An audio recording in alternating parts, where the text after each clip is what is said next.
Wait. All my people who was thinking we soft. We got it. We got it. How everybody doing this beautiful Saturday morning? Trump threatens to sue Rupert Murdoch over the Epstein claims. And we gonna get into it. Make sure this mic is up high enough. So you know we got that 51 minutes to play around with y'all. What's up, Jeffrey? What's going on, Mark? It's Saturday morning. I'm ready to get into it. Are you ready to get into it? Might just be. I'll give them a few more seconds. Saturday the 19th. Saturday the 19th. You guys ready? I know I am. We're going to try it out right now. Let's go. We know. Everything else is saying it's 6 o'clock. Actually, it's saying 6:01, but we're going to try.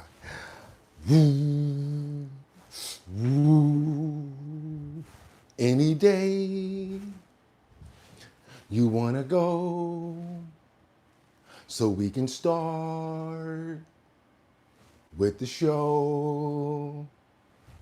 Any day you can blow.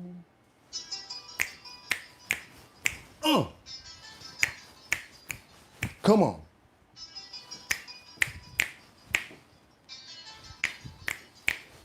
And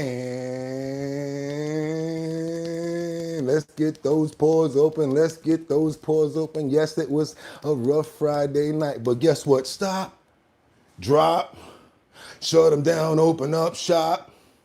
Oh, no, that's how Rough Riders roll. Stop, drop, shut them down, open up shop. Oh, no, that's how Rough Riders roll. Y'all know why I'm open, because pump that beat. It's Saturday the 19th. That's right, y'all, 2025. I'm your host, Bugatti NYC, and this here's our bottom line, where we be talking about this and that and that and this and this and that and that, where we be talking about this and that and that and this and this and that. Just got me lit. What's up, everybody? How y'all doing this morning? This 6 o'clock Saturday morning. You're like, yo, Bugatti come on in Saturday in the morning? Yes, we do. Our bottom line, we come on every morning because we got to keep you guys updated. What I'm going to do, sleep in the bed, look at my watch at 6 o'clock and wonder what you guys doing? No, I got to bring you that heat. Let me see who's in the building this morning. We've got Jeffrey up in the building that says good morning. We got Rebecca Lanyen Bueno. Good morning from Grand Rapids, Michigan. We also have Kendra Walker. How you doing from VA, Kendra? Hope everything is going well with you. There you go. We got Rob, that's right, DMX, y'all already know what it is. And Mark Dorfman was up in here early. They was up in here early. For real, for real. Who else we got up in here on the Saturday morning? We've got Rhyme Love Said Hi. There we go. We got Angels Among Us 214. How you doing, Angels? My little white mom loved DMX. Thought that he was so sexy. Good memory of her. Thank you so much. I'm glad that I could bring you guys that intro so you could remember him, because I love him so much too. To me, hip hop, to me, don't take this in a bad way, but to me, DMX was hip hop's dog, meaning he can do bad, but y'all don't mess with him because he family. And no matter what he do, we represent. It's his house. Don't play with him. Don't play around. What else y'all got? We got Kendra Walk up in here. Rebecca says, good morning, Batty Lynn. We got Rena Love, Mad Hatter. How you doing this morning? But you know how I always got to do it. We got Rebecca Lanyen Bueno tapping in from Grand Rapids, Michigan. I just love saying that every morning. I don't know what it is. I just love saying it. And I love to be able to say it, Rebecca. You know what I'm talking about. Kendra Walker, how you doing? I know what I'm ready to do, because I got a fully loaded clip, and I got so much to get into right now. Y'all could have went anywhere, but the fact of the matter that you came here to chill with me this Saturday morning, don't think I'm taking that lightly. I got a fully loaded clip. I'm locked and loaded. I'm not even going to ask for any likes. I'm just going to try to get to work and get you guys what y'all need. So without any further ado, let's get into these titles. Let's go ahead and hit this thumbnail up this morning, you guys. What do we have? People that we don't see that much. The rich, the high, the upper echelon. Let's get into this. What we got here? We have Trump threatens to sue Rupert Murdoch over the Epstein claims. Oh, we've got the clips. There's a lot of pages, and I'm sorry, Rupert Murdoch basically owns a lot of information pools as far as networks. So therefore, you know what that means? That means that Trump is blaming him for something that one of his networks is basically doing. So yes, we have Trump who is threatening to sue Rupert Murdoch over the Epstein claims. And yes, we've got it in the clip, you guys, so we're gonna get into it. Let's go. What else do we have? We've got Gavin Newsom. I'm not gonna use the name that Trump uses.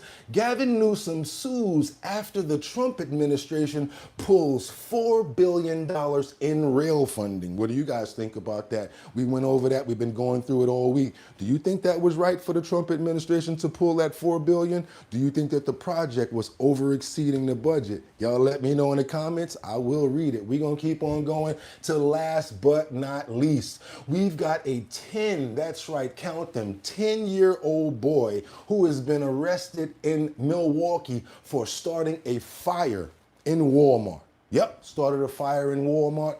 People had to evacuate. That means that a lot of people are not going to have jobs because they have to do the repairs. That means that a lot of customers are not going to be able to get products. People don't think of stuff like that. Watch your kids, especially when they're in stores. My mother used to be outside the store telling me, look here, before we go in this store, don't you touch nothing, don't you ask for nothing, and I better not see you looking at nobody else trying to get them to buy it for you with a sad face.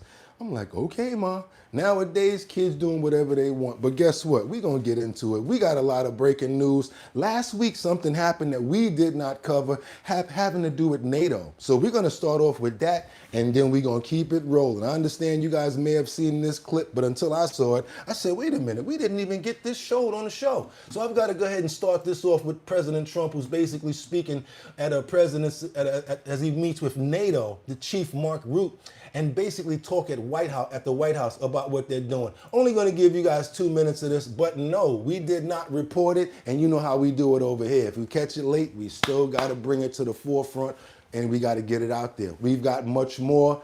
Let's get into it, you guys. Let me get to work. I would play that all the time, no matter where I went in the building, but I've never really gotten to do it. I wanted it for breakfast, lunch, and dinner. It's so beautiful. And pardon me for being late. We had a great meeting with NATO, the Secretary General, and we're going to do something a little different for this country. We're going to supply weapons to NATO at a large amount. They're going to deliver the weapons, and they're going to pay for 100% of the weapons. So, a little different. A little different. Hi, John. So we're really, that's a big thing. And we thought we had 4 deals, Howard, right, with Putin. Somehow they end and we get off the phone. Oh, that was a very nice conversation. And then he sends missiles into buildings someplace. I said, what was that all about? So anyway, so we're going to be doing that with NATO. And it's fully approved, fully done. We'll send them a lot of weapons of all kinds. And they're going to deliver those weapons immediately to the site of the war, different sites of the war. And they're going to pay for 100% of them. This all was made possible by going from 2 to 5% a month ago when I went there. So, yeah. And those countries, those European countries, and I said, look, we have an ocean. It's not fair that we did, because under the Biden administration, we paid about 3.5 times more than they did. We were in for $350 billion. Got nothing for it. We were in for 350 and they were in for 100. So which really meant one thing, because you have great business leaders here. It meant very simply that they were better negotiators than our president was. But so this is a very important thing. And hopefully that will come to an end at the end of 50 days. If we don't have a deal, then we're going to have to we have no choice but to do secondary tariffs. You call it secondary tariffs. We didn't cover this, guys. I got to get this out. which we don't want to have to do. But let's see what happens. But we thought we had a deal. Numerous times I'd get home, I'd say, First Lady, I had the most wonderful talk with Vladimir. I think we're finished. And then I'll turn on the television, or she'll say to me one time, wow, that's strange because they just bombed a nursing home. I said, what? So we don't like that. All right, yeah, we didn't announce this. Wanted to make sure that everybody knew what was going on with NATO. You probably already knew it, but I like to make sure that I stacked that 5, and I got 5 on it. Still gonna do the 5, but I had to bring that up because we didn't even cover that. I didn't even know what was going on with that. Didn't even know the percentages that are up, and now we got some more fat on our brain. Now it's time to go on and get into it. Let's go ahead and hit up some Jeffrey Epstein information, you guys. Let's get right into it because basically Washington, Trump vowed to sue Rupert Murdoch over this situation right here, saying that he wrote a birthday letter to Jeffrey Epstein back in the day, a few years ago when Epstein was alive. They're saying that Donald Trump penned a letter to Jeffrey Epstein. I want you guys to get into this. Let's keep on moving forward. Let's stack this deck. In the breaking news this morning, trying to relieve the pressure, a major sign that President Trump is feeling the heat of the controversy surrounding his administration's handling of the Jeffrey Epstein case. Overnight, he authorized Attorney General Pam Bondi to produce, quote, any and all pertinent grand jury testimony related to accused sex trafficker Jeffrey Epstein. Now, Bondi immediately agreed to the president's request, which seems to undercut her own department memo that there was really nothing left to see related to the case. It could be months before anything is released, if at all, as grand jury testimony is heavily protected by law and remains subject to court approval. The testimony itself would only represent a small fraction of the material collected during the Epstein investigation. Now, the president's request, coincidentally or not, came just hours after a shocking report from the Wall Street Journal that in 2003, Donald Trump sent a personal letter to Epstein for his 50th birthday.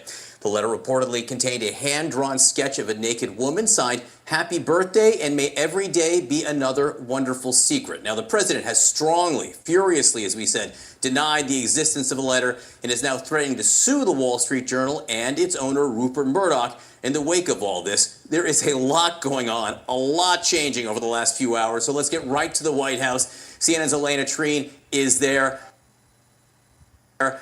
Busy, to say the least. What do you see?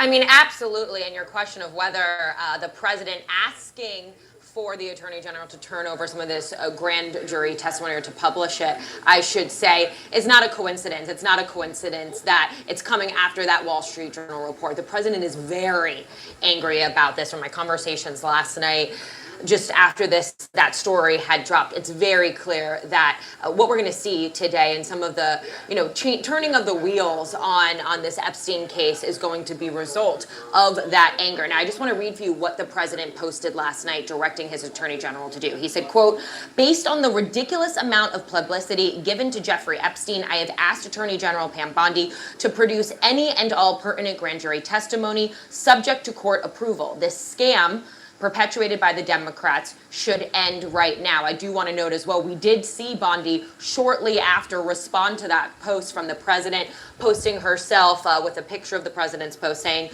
President Trump, we are ready to move the court tomorrow to unseal the grand jury transcript. So this is a huge deal, particularly among a lot of the president's supporters who have been wanting exactly this. This is the President Trump that they want to see. They want to see some sort of evidence. They feel like they deserve more information as it relates to the Epstein case. Now, of course, it's very unclear what this would actually show. It's also, as you pointed out, very unclear how quickly we actually will see some of this, given, with the courts, it's probably going to be a lengthy process, despite the Attorney General saying that she's ready to move the court tomorrow, as in today, Friday, to unseal some of this. So still a lot of questions on what this will look like, but I will say this is exactly what a lot of the president's, part of his base, part of his MAGA high-profile supporters have been asking for. They believe that they have a right to see some of the evidence and hard documents in this case, not necessarily, the publishing of these so-called files, but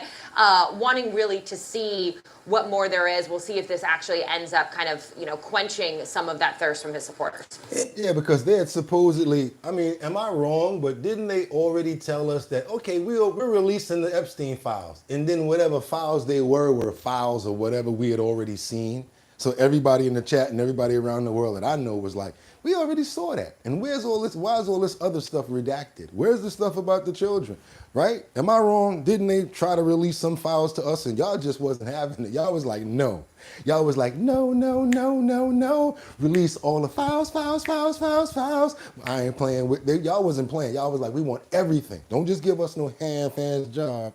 We want it all. We're going to keep on moving, y'all, because now we got to go over here. Wait a minute. Do we have the president actually saying that he denies writing the letter to Jeffrey Epstein? Okay, we're going to keep on moving forward and see what we got. We might have a nice stacked deck here today. I don't know, guys. Y'all let me know, because right here is saying that we have some information on, because they said that he wrote this letter, but he's denying it. Well, tonight, President Trump denying that he wrote a letter to Jeffrey Epstein more than 2 decades ago that reportedly included an online and of a naked woman and a Donald Trump signature. This all comes on the heels of pressure from some politicians from both sides of the aisle for Trump to release Epstein's files. Our Robert Kovacic joining us live with the very latest tonight. Robert. Kathy, tonight, President Trump taking to social media and, as you see here, posting on Truth Social, threatening legal action against the Wall Street Journal, its parent company, News Corp, and Rupert Murdoch, the organization's head, calling the letter a fake and saying they will be sued if they publish the story. Ooh. Dow Jones, the publisher of the Wall Street Journal, declining to comment on the president's post regarding the article, which was published tonight. Oh. The Journal did not publish the actual letter, only reporting excerpts they said it reviewed. Tonight, the Wall Street Journal reporting President Trump was among dozens of associates who wrote Jeffrey Epstein in 2003 to mark his 50th birthday. According to documents reviewed by the Journal, Trump's letter featured several lines of typewritten text framed by what appeared to be a hand-drawn outline of a naked woman and a Donald signature. According to the Journal, the letter concludes, "Happy birthday, and may every day be another wonderful secret." NBC News has not independently verified or seen the letter. In a phone interview with the Journal, Trump denied writing the letter or drawing the picture. The president told the newspaper, quote, "I never wrote a picture in my life. I don't draw pictures of women. It's not my language. It's not my words." The Wall Street Journal is reporting, according to people familiar with the letter, it was among documents reviewed by Department of Justice officials who investigated Jeffrey Epstein and his then confidant, Ghislaine Maxwell, years ago. It is unclear whether these documents are part of the Trump administration's recent review of the Jeffrey Epstein files. Tonight on social media, Vice President Vance questioning the letter the Journal claims Trump wrote. Where is this letter? Would you be shocked to learn they never showed it to us before publishing it? Does anyone honestly believe this sounds like Donald Trump? And also tonight, President Trump is now directing his Attorney General, Pam Bondi, to unseal the grand jury transcripts related to the Jeffrey Epstein case. Yeah, but just the fact that you want her to unseal them does not mean that there's not going to be what, you guys? What are those big, thick black lines going across those pages? What's that called, guys? When we get the paperwork, right, and we want to read it, would you guys just put that one word in the screen? That big black line that's across all that stuff? It's called redacted. So let's see if we can get the non-redacted files, you guys. Exactly. I know what I'm talking about. Y'all know what I'm talking, because they always try to find a way. Oh, we're going to give them the files and then give us the files that they already had the last time. And no, Bugatti's not blaming anybody. But can y'all get what y'all want? Y'all want to see some names? Y'all want to know what's going on with this Pizzagate stuff? I know what's going on. We're going to keep on moving forward. I got a little more on it. FBI report that says Jeffrey Epstein's video, the one where he was in prison, didn't have just 1 minute where it fizzled out and made a mistake. They actually saying that it was 2 minutes and 53 seconds. Let's get into it, you guys. Let's go. I mean, you can do a lot in 2 minutes and 53 seconds. You should see what I get to do in the 2 minutes and 53 seconds when I'm running around here trying to prepare before I hit that live button. 253 ain't no joke. You can do a lot with 253. Let's go, y'all. Welcome back. Video released by the Justice Department showing the outside of Jeffrey Epstein's prison cell just hours before he was found dead has the world watching frame by frame. And one moment is certainly raising eyebrows. The footage cuts and the timestamp jumps a whole minute as questions of the so-called missing minutes spiral into full-blown conspiracy theories. And new reporting shows even more footage may be missing. So this headline from Wired reads, the FBI's Jeffrey Epstein prison video had nearly 3 minutes cut out. According to Wired, newly uncovered metadata reveals a 2 minute and 53-second chunk was removed from what the federal government called raw footage.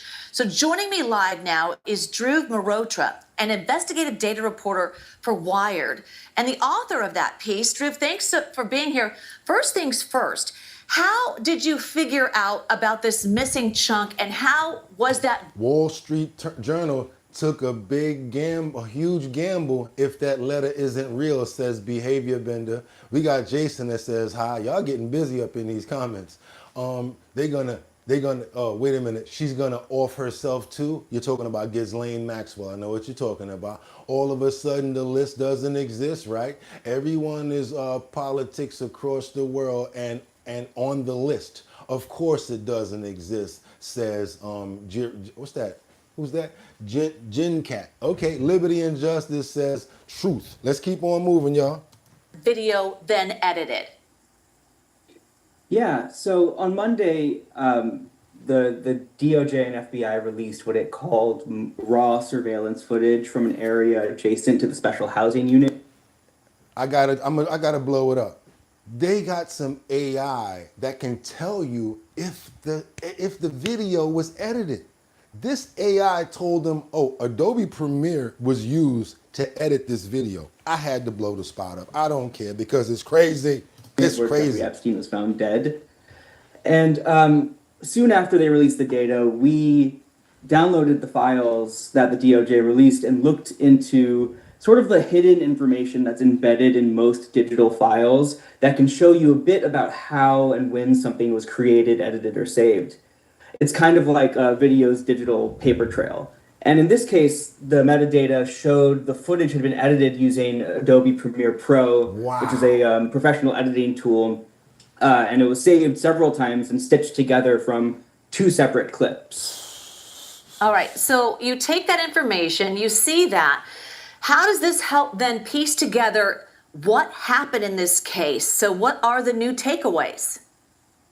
Yeah, so the main findings from the piece and the analysis are basically that the quote-unquote raw video was actually stitched together from 2 separate clips and exported multiple times over more than 3 hours on a single day in May. When we looked at the metadata from the source clips, we found that 2 minutes and 53 seconds were removed from one of the original files that they used.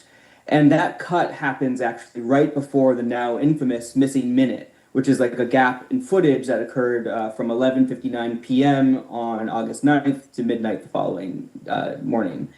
And, you know, this doesn't just really undercut the claim that the DOJ has made that this video is raw and unedited, but it also potentially contradicts the DOJ's explanation that the missing minute was due to a routine system reset. Because, you know, based on the original file that we're looking at, there appears to be footage that could cover the time frame in question. So you're saying it's not raw, it's been edited? Yes, it's very clearly been processed by powerful editing software. So what are Trump officials then saying to questions about this discrepancy? Yeah, you know, so far the Trump administration hasn't directly addressed the discrepancies that we reported. The DOJ referred our questions to the FBI. The FBI referred our questions back to the DOJ, and then eventually. All we want to know is about what you told us in the beginning, so we can go further investigate and see if anyone else is going to look into what you said about that video being edited in Adobe Premiere, because I know what that is. Half the people on here probably use it. Y'all know it's an editing software for videos. So if that video has been edited, who did it, where's the real video, and what really happened? We got to keep on moving, you guys. We got to keep on moving, don't stop, no. On this Saturday morning, we got some The White House passes a $9 billion in spending cuts. Trump's signing ceremony, basically. You guys know about these spending cuts. I don't really care about the ceremony so much as to find out what's going on with the actual with the actual $9 billion in spending cuts. Let me see if I can find this clip. If not, don't even mind with moving forward. Okay, let's see what we got. I'm gonna give it a little bit more. Nope, we're gonna keep on moving. I'm not even playing around with that. Now we're gonna move on forward to these 3 deputies that was no longer with us, that was taken away in an explosion in a facility. I want you guys to check this out. Sorry I don't got that clip. We'll get to that another time. But we're gonna move forward because now we got this other. Oh, matter of fact, I think I do have it. It's here. I gotta trust my lineup and just keep it moving. Let me see. Newest chief of staff and told him all about Florida's Space Coast. Of course, he's a Florida. Let's see if we Imagine being able to build anything. Let's see if we got that for any clip. reason, in any style, I want to at see any what's going on with scale. that spending bill. Whether or not she actually works for the company. Some people were saying Nah, I don't want to do that. I don't care about no. I don't care about that. Let me see something. On the overpasses, involved. I'm not saying there is, but the scope, the bipartisan, but there are some here other we things go. here that certainly are a point of contention amongst Republicans and amongst Democrats. And you saw that with Republicans here, where a lot of them were very hesitant to cut funding for PBS and NPR. And money transfers are costly and take days or even weeks to clear. Under this bill, the entire ancient system will be eligible for a 21st century upgrade using the state-of-the-art crypto technology. Who would have thought we would have been saying that 2 years after I really met you for the first time?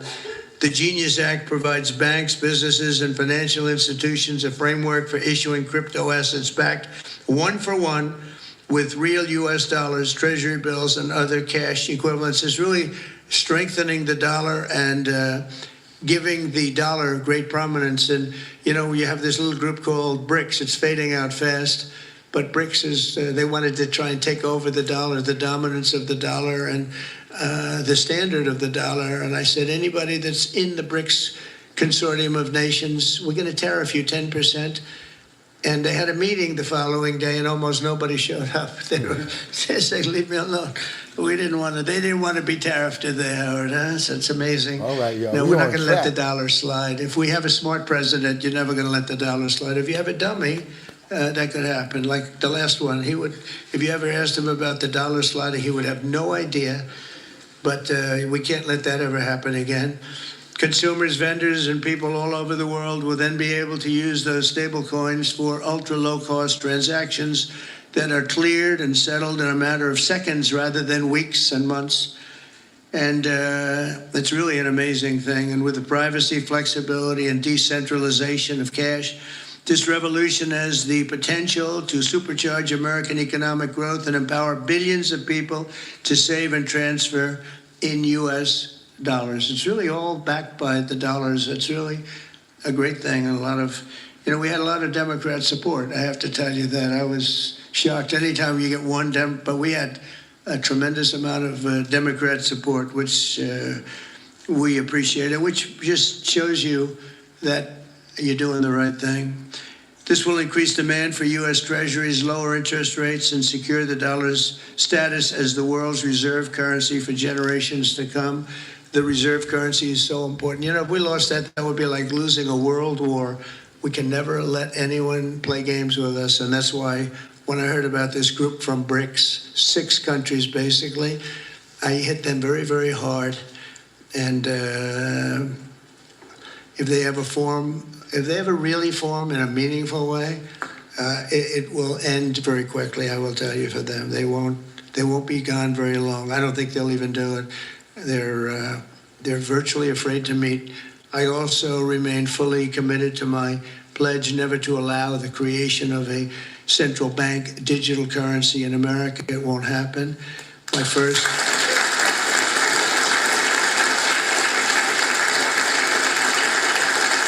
Thank you. And the other night, I will say, with some of the congressmen and women, they wanted that so badly. That was so important to them. I was impressed.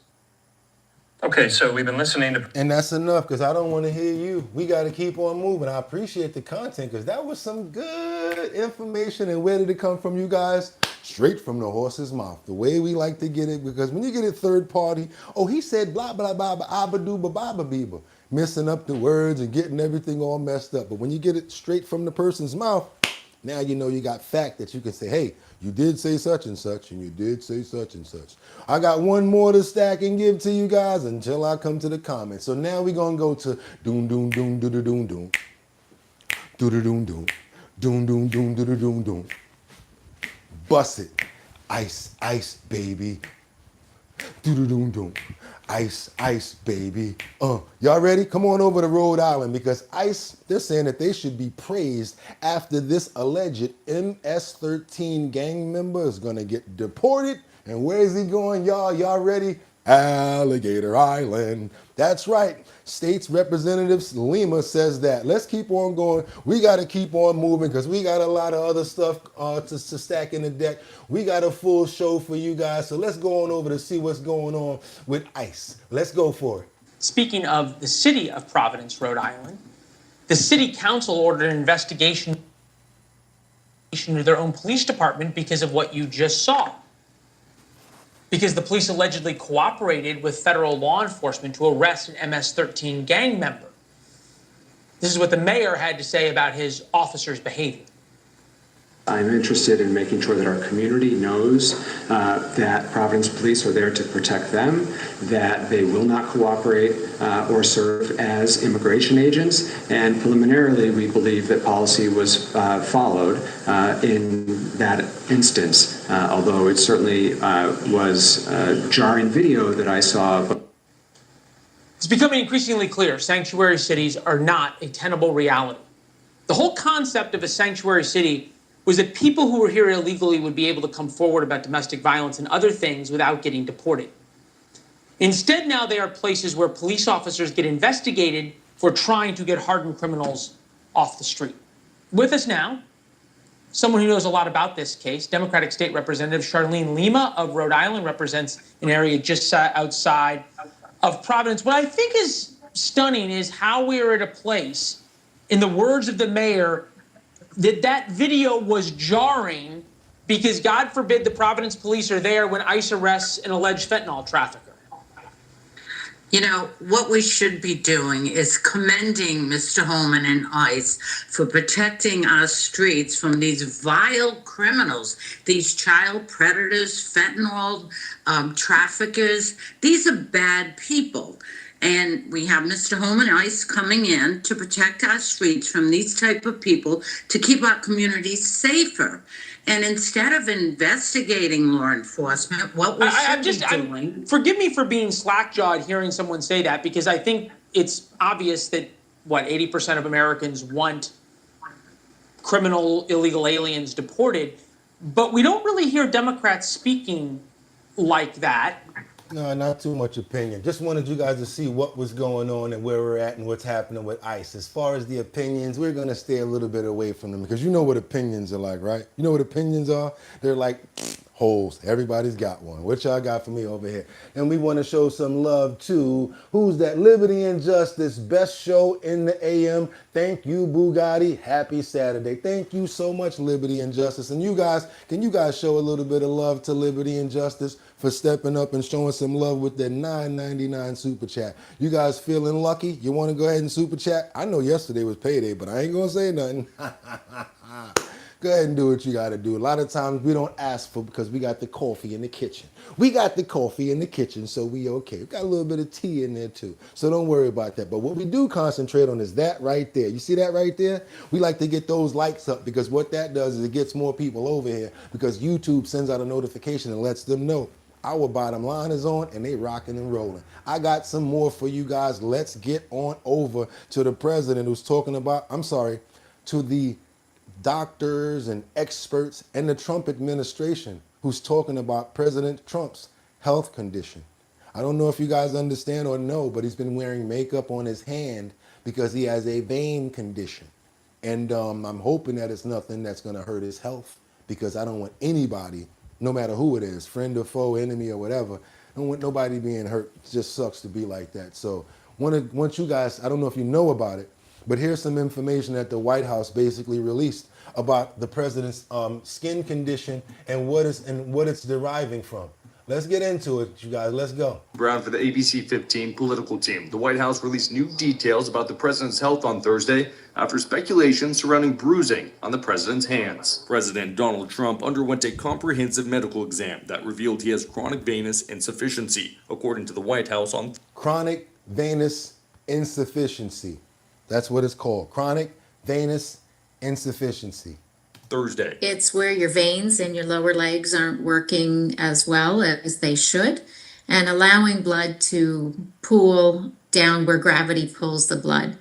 Normally, your veins should pump the blood back up towards your heart.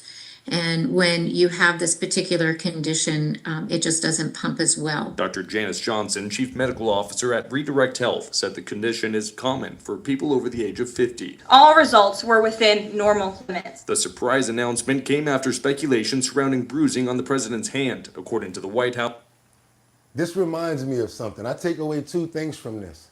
I take away from this the bruising on his hand, the makeup. Well, three things. Also, remember when Elon got the bow, stay in your place from Scott Bassett? He said, I did offer Elon makeup. You guys do notice he has makeup on his hand.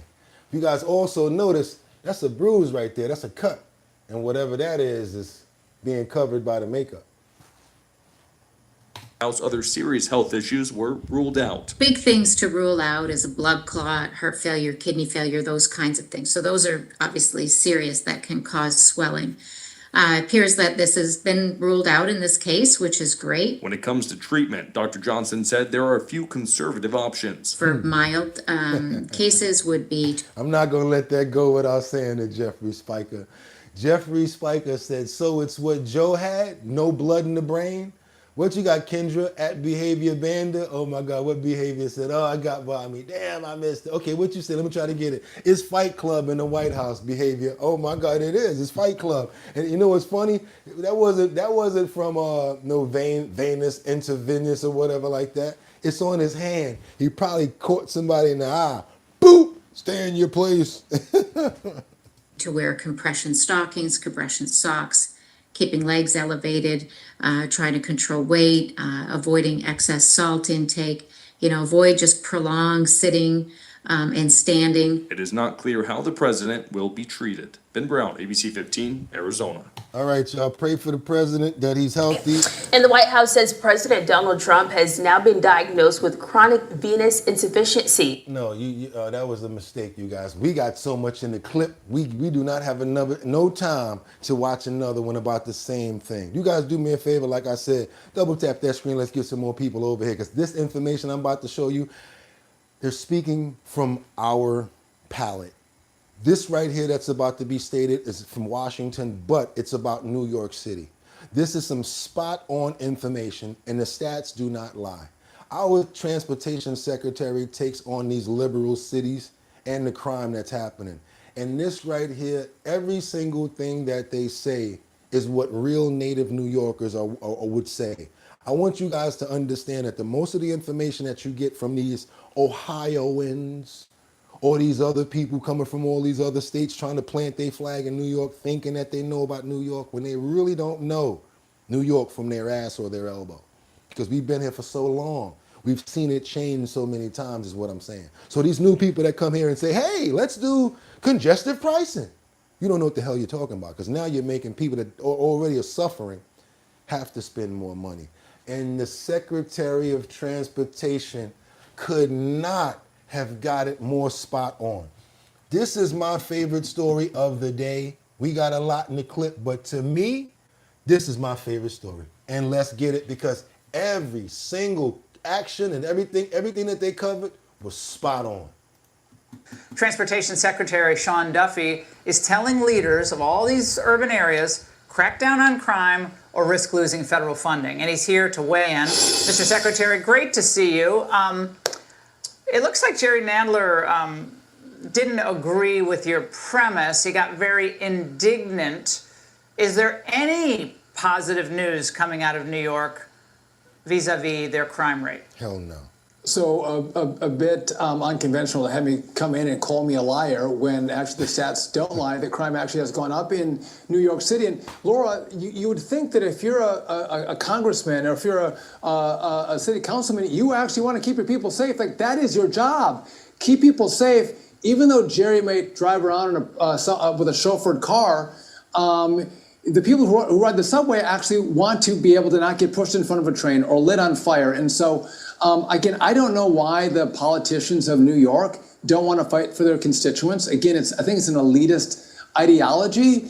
But no, I don't think things are going well in New York City. And again, Jerry Nadler is a guy who was one of the biggest proponents of defunding the police. You can't protect people on trains unless you get law enforcement down in the subways to actually make sure the criminals get removed. Well, just this week, a stabbing, Mr. Secretary, took place on the one train in Manhattan. Police say a 56-year-old man was stabbed at least 3 times on the top of his head. Now, this is why, especially young women and older folks, they don't feel safe. And these are working people. So you either get hit by the congestion pricing, the cost of parking and dealing with all the bike lanes, that there's like one lane of traffic, or you're dealing with this. So I know that there's big men, strong men, middle-aged and even young men who won't ride the subway because it is so dangerous and so violent. So if you don't... I'm down there like this. I'm down there like this. Like this. And when they start that crazy stuff, I ain't even gonna hold you. They get crazy, I go crazy. Cause sometimes you gotta meet stupid with oopid. Real talk. They get on the train trying to get people all scared. I do the same damn thing. They be like, what the hell going on with him? Yeah, I'm crazy too. I'm fucking nuts too. Cause if we going, I'm going out with a bang. Next thing you know, boom, boom, they getting out on the next car. And I promise you, the majority of them do that. Real talk, they get off. Because I'm going out with a bang. I'm not playing. You don't have burly men who will ride it. Think of a 24-year-old girl going to and from work. It doesn't make a whole lot of sense. And from our perspective, I think the federal taxpayer would expect that if you can't keep your subway safe, if you can't manage your budgets, why do federal tax dollars get fed into this system? And you're right. And they just stole, I think the last time I did the count was $97 million from New Yorkers. When you go from 59th Street to 60th Street, there is a toll. There is a toll for $14 if you don't have Easy Pass, $9 if you have it. Are y'all listening to me? Do you hear the words that's coming out of my mouth? Who got that every day to pay that? And then what company's really gonna want to keep on doing business here when they keep on having to add that on to their manifest? It gets aggravating. They want part of it, and then $97 million. And guess where it's not going to? The roads. It's going to the train station, and there's no improvements. Y'all see what's going on down there? Oh, we got more cops. Stop lying. You lost the cops that you had, and then the ones that came in, y'all were supposed to fire them because they didn't go through the proper vetting, and then you had the judge step in, and now we still got these stupid cops out here that really don't know what they're doing. So now we're officially New York City with Keystone cops. Let's keep on going. Cordon pricing, they've isolated Manhattan. You have to pay a $9 surcharge to just drive into the city. And so even if you want to drive your car, a lot of people can't afford it. So they force those people into the subway, and the subway's not safe. And again, if you're a liberal and you want people to ride the subway, Look at Lee. make it safe for people. Make it clean. Take the crazy people out. You shouldn't be groped or assaulted or lit on fire if you ride the train. And again, this is just good government, Laura. I mean, that is the role of a politician. And again, even Democrats in New York, you know the city, even Democrats are applauding us for fighting back against their politicians who won't protect them and keep them safe. Yeah. Well, That's it. Every single thing. If I was the mayor, I'm gonna put it like this. Y'all, if y'all was to elect me as the mayor, we're gonna take it back to some real crazy stuff. Yes, we're going back to what they call that? Stop and frisk. Yep. Call me what you want. Stop and frisk. Oh, that new mayor, he's crazy. He's just like the other one that was crazy. Yeah, we doing stop and frisk. Oh, you discriminating? Yep, sure am. Call me what you want. Stop and frisk. Put him up against the wall. He looked like he got something. Oh, you over there? Oh, you want to act all crazy? Put them one-size silver bracelets on him, please. Make sure that they nice and snug as a bug in a rug. I like that. I heard that before one time, and I kept it in my palate.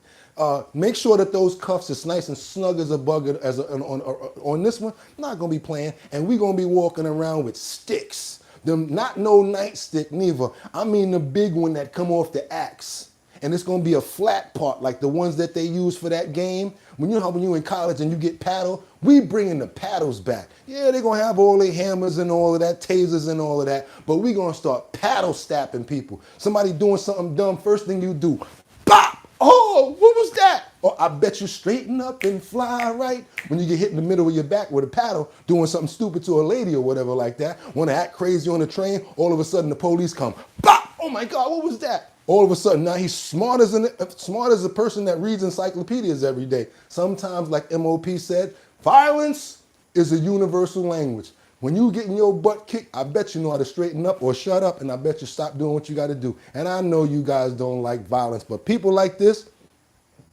please. Malcolm X, and y'all can be I'll be Malcolm X, and y'all can be Martin. Because of me, I think they need their A's whooped. Period. Whoop that trick. Whoop that trick. Let's go. The evening rush in Times Square nearly took a deadly turn for a Bronx man making his way home. Diego Alvarez Escobar was knocked unconscious inside the subway station Wednesday after being punched in the face trying to help a woman in distress. Okay. So now somebody trying to help a woman in distress or in the train station. Why? Because there's no cops doing it. That's why I said you get the cop that come up with that nice paddle. Bam! Oh! Kunta, it'll straighten them right out. That nice sting, yeah. They're gonna get smart as an encyclopedia writer.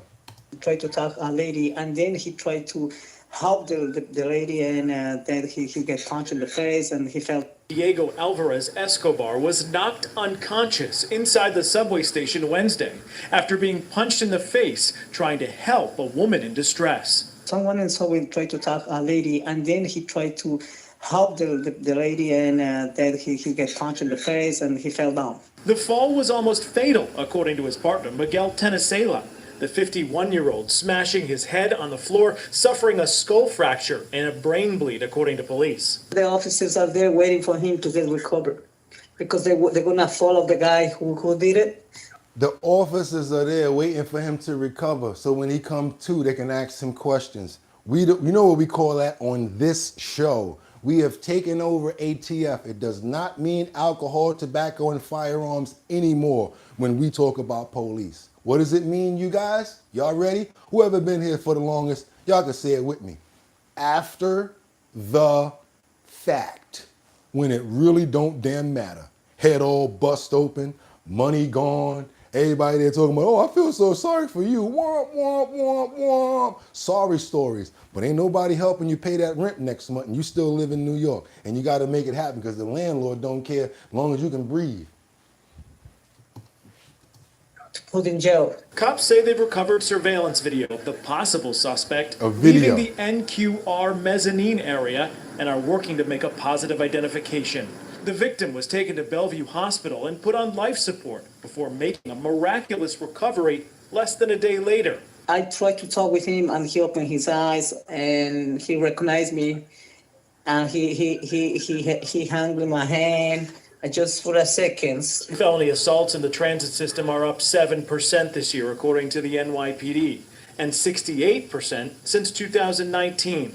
However, MTA officials continue insisting overall crime is down slightly in That's because they're lying. They're lying to try to keep the congestive pricing going, to keep forcing people on the train, because what they care about, the money, money, money, money. And guess what? Nobody has any accounting of where that money's going. Nobody care, because don't nobody pay attention. Let Kathy Hochul do what she want to do. She runs New York. And they talk bad about other politicians. Y'all can't even be serious. Don't even try to go there with me. Now we got to go on to this national accused of holding captive a Harris County mobile. You got to see this one. Y'all not going to believe this. Let's get on over to Harris County, you guys. We got more to stack in this deck. If y'all appreciate the content, I want you guys to see this situation right here where this Honduran national is accused of holding, Chinese immigrants captive in a Harris County mobile home. And that is where we start this evening on KPRC2 News at 5. I'm Keith Garvin. Good evening. I'm Daniela Guzman. Well, only on 2 tonight, chilling surveillance video captures a Honduran national dragging a Chinese immigrant down the street in northeast Harris County. Tonight, that man is accused of aggravated kidnapping, and investigators believe he's part of a much larger human smuggling and sex trafficking ring. KPRC2's Bryce Dewberry is live on Elderberry Lane on the northeast side where deputies made that arrest. Bryce. Keith, Daniela, investigators tell me that this Chinese immigrant came to Houston from New York looking for a better job and better pay in the massage industry. But when she got here to Houston, someone stole her Chinese passport and she ended up locked in a closet of this mobile home behind me. Then investigators say that this surveillance video that we're about to show you helped them be brought to this location. It is disturbing. Take a look.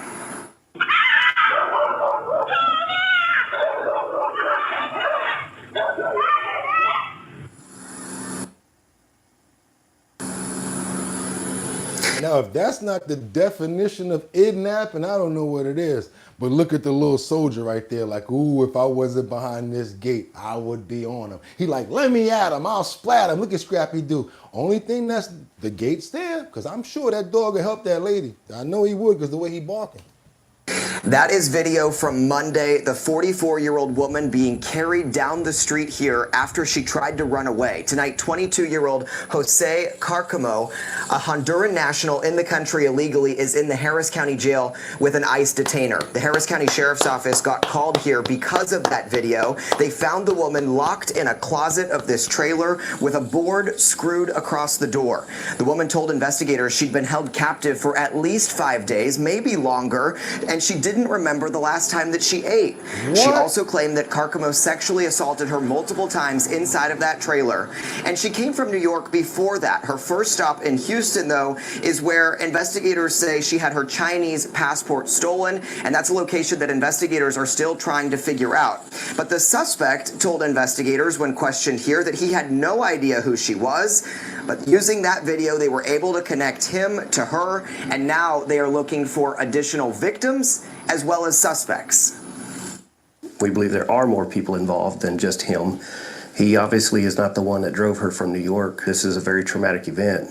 You know, you're in a foreign country. You were brought from one giant city to another that's halfway across the country south, and she has no friends, no family, nobody is here for her. So we've got to do everything we can to ensure that she can trust us to do our jobs and find the rest of the people that are involved in this. Get them all. So this evening, deputies tell me that she is safe. She's being housed in an undisclosed shelter for her safety. Okay. And investigators tell me that that woman did have a cell phone, but it didn't have any service. So they're trying to use any potential location information to track back other places that she may have been or people that she may have been connected to. But investigators really need your help with this one. If you have any information, again, about that suspect or suspects possibly connected to this location here on Elderberry Lane, the Harris County Sheriff's Office or Crime Stoppers wants to hear from you. Well, how about this? We gonna send it up because I see somebody already doing it in the comments, and I'm gonna follow your lead. That's right. That's right. We're gonna go ahead and give prayers and thanks. Thank the Lord for the fact that she was found and they came and got her, and hopefully she gets through this in a better way. It's gonna take some time for her to get through it, Lord, but we ask that you help her out, and we ask this today in Jesus' name. Amen. That's actually a good story. Terrible, terrible situation, but luckily that she got out of that. I gotta break it up a little bit right here. We're gonna go over to California, because this is definitely gonna be a loss. We got your boy Gavin Newsom. I know you guys love Gavin Newsom, so I'm gonna interrupt the show right now to just boom, hit you with some Gavin Newsom information. Since the president pulled the plug on the California high-speed rail, he is now suing the administration. And how many of you guys are siding with Newsom that really feel his pain? Okay, guys, keep on moving forward. Got to get this information out from California. Your governor, the man you know and love, Gavin Newsom, responding. Let's get to this, because California Governor Gavin Newsom announcing another lawsuit against the Trump administration over its move canceling $4 billion in federal grants for the state's high-speed rail project. Newsom saying, quote, Trump's termination of federal grants for California high-speed rail reeks of politics. It's yet another political stunt to punish California. In reality, this is just a heartless attack on the Central Valley that will put real jobs and livelihoods on the line. We're suing to stop Trump from derailing America's only high-speed rail actively under construction. Gosh, Todd, I'm not sure that it is actively under construction. This project has been, what, 20 years? Since I lived in California. There is nowhere near completion. Honestly, I think this thing should have been canceled a decade ago. I love the idea of a high-speed rail in California, but this whole project has been a mess from the get-go. And you know who agrees with you? California Governor Gavin Newsom, who in 2019 said the project is over. So what's different now, Gavin? Look, at the end of the day, this project was supposed to go from San Fran to LA. Now it's going from 2 random little towns in the Central Valley. For those of you who don't know California, no human will use this train if and when it is completed. Next, the government is under no obligation to give you money in this circumstance. Like, this is a grant of money. The government can pull back grants. He's on no legal standing here. He's definitely going to lose. And the reason he's doing this is to try to curry some potential favor with all the Republicans in the Central Valley. Maybe he can flip a House seat here or two. This is a waste of everybody's time. I got an idea. How about they take that money and give it to the people that were victims of those fires and help them build their homes out, let them get things moving a little faster? $4 billion or maybe all of that. That'd be a lot of money to help the people that were victims of the fire. How about, what you guys think about that? We got Trumpsters. We've got behavior benders, says go to another country and ride the high-speed rail. You'll be embarrassed when you think about the America's transit system. Okay, too many crap. Somebody said I agree. This was a gift. Gavin Newsom needs to go ASAP. Okay, funneling money. Good morning, Bone. What's up? Who's that? Is that Bone? Is that motherfucking Bone up in here? Is motherfucking Bone up in here from Miami? Because guess what? I got some chilling video. You came in right on time. I got some chilling video from Florida right here capturing an attempted abduction of another woman outside of a Florida store. I just want to know something right now, guys. What's going on? And men, I want you guys to do something on this. We got to pay attention to the ladies now. Not like you're trying to get their phone numbers, not like you're trying to be attracted to them. But we got to hold them down, because situations like this is not just happening one time. This is happening in a lot of places, but we're now just hearing about it. So I am trying to make sure that these stories get the exposure that they need. Warning: graphic content. I hope there's no children watching your phone or your tablets or anything. Viewer discretion is advised.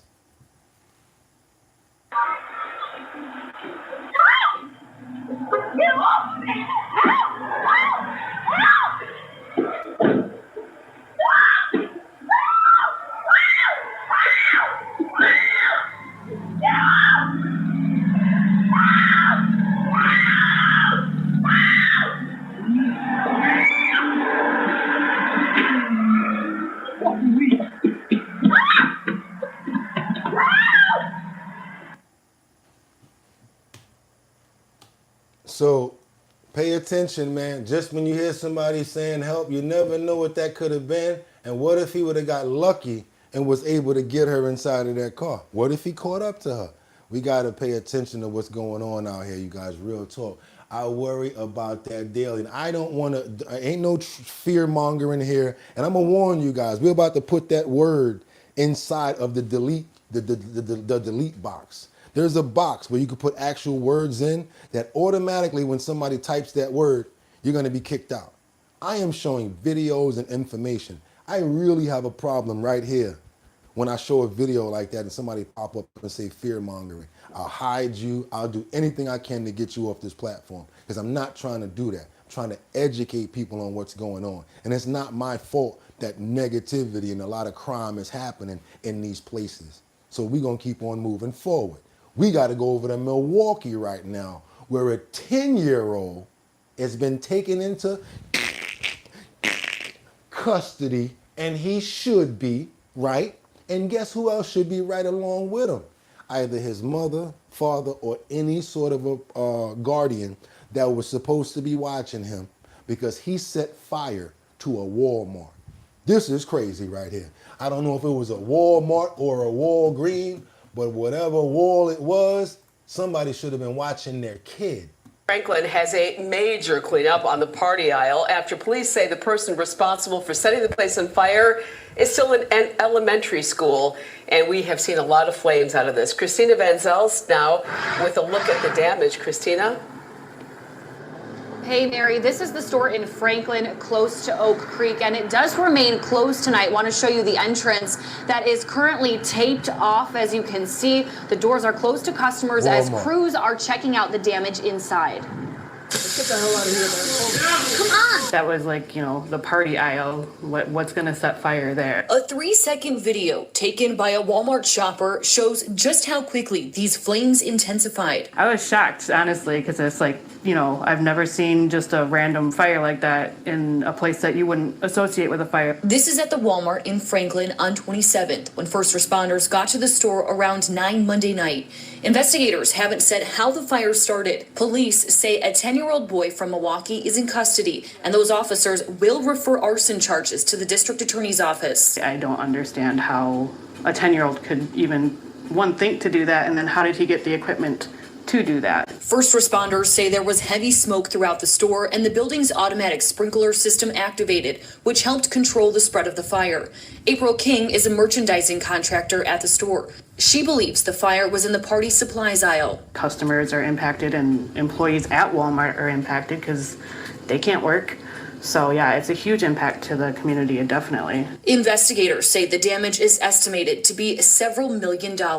Really glad that nobody was hurt and, you know, property can... I don't know about y'all, but me, charge him as an adult, put him in like juvenile jail. Yeah, he needs to go to Yale. And the Spanish people say Yale, but however y'all call it, he need to be locked up. Yeah, give him some time. All y'all liberals in the comments, that's not gonna do anything, Bugatti. What's that gonna do to further his mind and make him better? I don't give a about none of that. Put him in the jail at least for about 4 or 5 years or until he get to an adult age. And where's his parents or guardians? Give them those one-size silver bracelets. Silver bracelets. I don't care if he 10. Lock him up. I'm serious. Because he already going in the wrong way. Unless you want him. You the one talking about, yo, bro, he only 10. We give him to you. Y'all, you could take care of him. How about this? Anything he do, you're responsible for it. Would you be willing to do that? Let me know. Let's keep on moving because we got this teacher that's not responsible at all. She's in Ohio and she's now going to be sobbing. She's sobbing in front of the camera. You know why? Because she went kind of crazy against her boyfriend. And I think she was following him for, what did they say? 37 days to and from work. Talk about a little crazy here. I might be wrong on my numbers, but they definitely saying that she followed him to work for at least about a month straight, just stalking him. Check this craziness out. Check this out, y'all. Let me get the screen open because we're about to see Sob and Sally. Let's go. In 5, 4. We're done. She sobs as she's sentenced for stalking her ex-boyfriend. This is the moment when the Ohio teacher began to cry hysterically as she was sentenced to a week in jail for heavily stalking her boyfriend. She's going nuts on this one.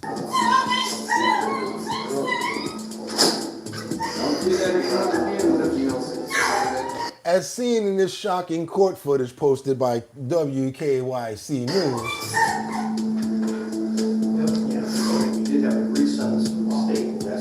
Okay, to add to the drama, Hannah Freeman's lawyer, Michael Kinlan, clashed with the judge, alleging that the sentencing was not what they had agreed on, the outlet reported. So he's pretty peed off with this judge here, y'all.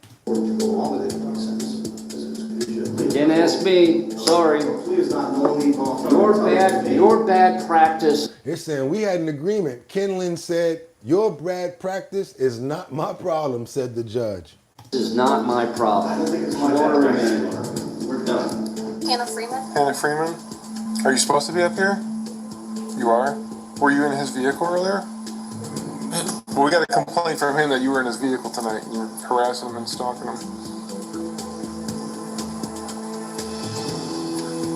I don't know what to tell you.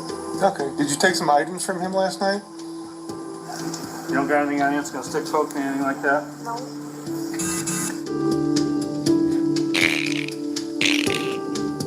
The ex-4th grade teacher was placed on administrative leave from her job at Ranger High Tech Academy, located in the suburbs of Cleveland after the arrest.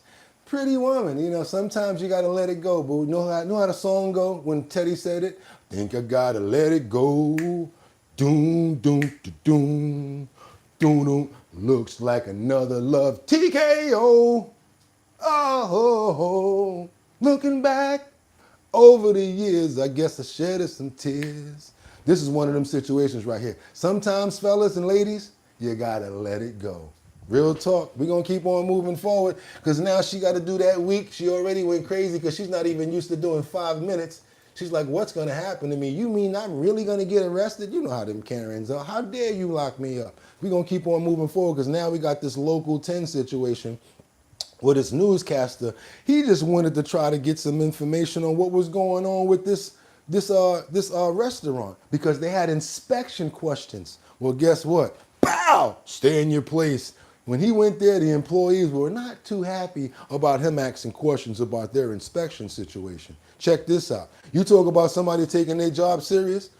This newsman went there to try to get some information. Next thing you know, they said, bow, stay in your place, mind your business. We're gonna run this up and we're gonna keep this in their category that they're calling dirty dining. Check this out.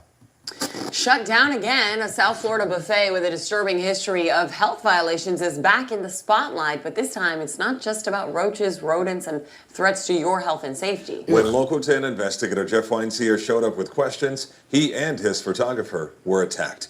Here's tonight's explosive dirty dining report. Ma'am, can we talk to somebody about the inspection? Ma'am? Please. Miami-Dade. After she shuts the wide open back kitchen door, an employee storms out, and we are under attack. What? I want to talk to somebody about the inspection. You can't touch the camera. Hang on. That's assault. That's assault. Ooh. So let's slow it down. At first he shoves the camera, then takes aim at me, grabbing the microphone in my hand. And then he gets punched in the defending face. myself, trying to get his hands off. He goes back into the kitchen, grabs a pan. But just as he tries to come back out, it appears someone pulls him back in. I grab parts of the microphone he ripped apart in the struggle, and we leave. Wow. This place is China Buffet, the address 18690 Northwest 67th Avenue. That's in the Country Club Plaza in Northwest Miami-Dade, near the Hialeah Miami Lakes border.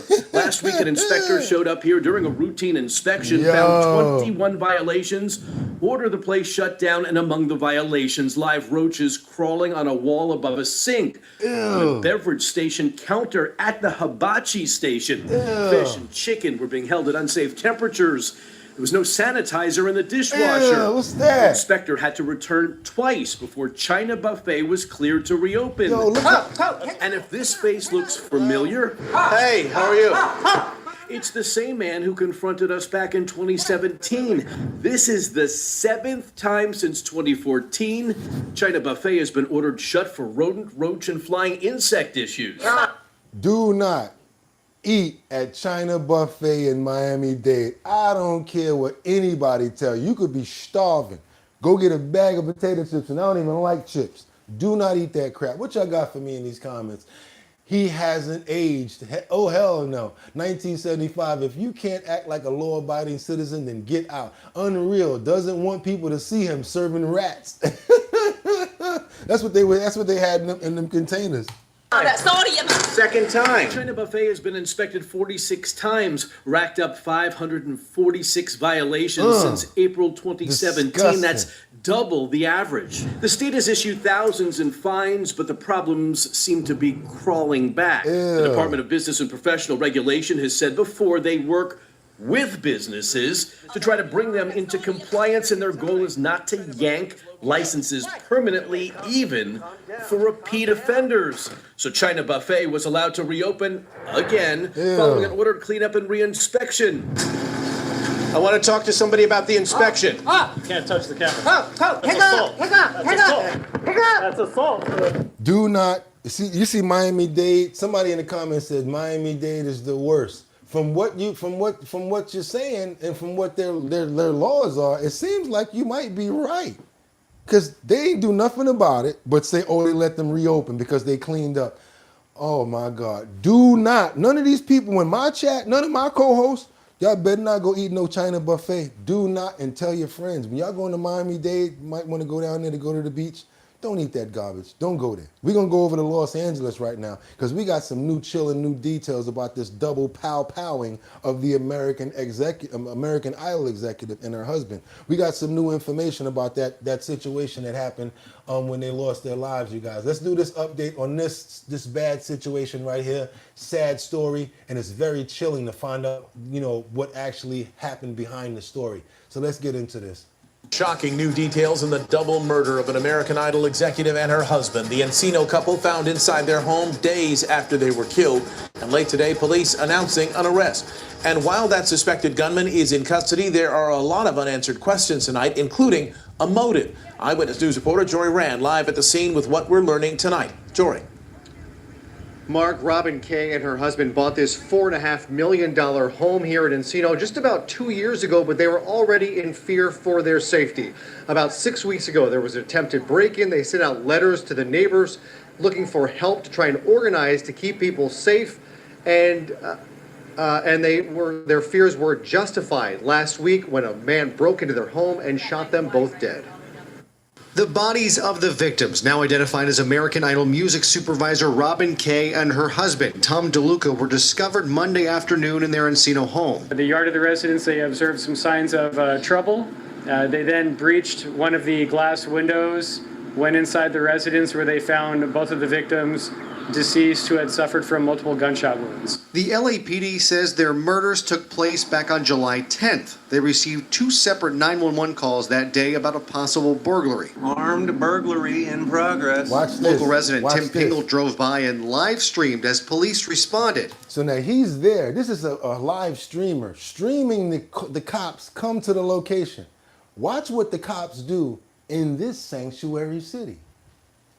He was shocked to see them leave moments later. This was a code 3 emergency, now it's a code 4, no further assistance needed. I wish they would have worked a lot harder to get inside. It was a code 3 call for an armed suspect inside with a gun, and the police didn't really make an attempt to get inside. The LAPD says they saw no signs of a break-in both on the ground or from a helicopter above and left.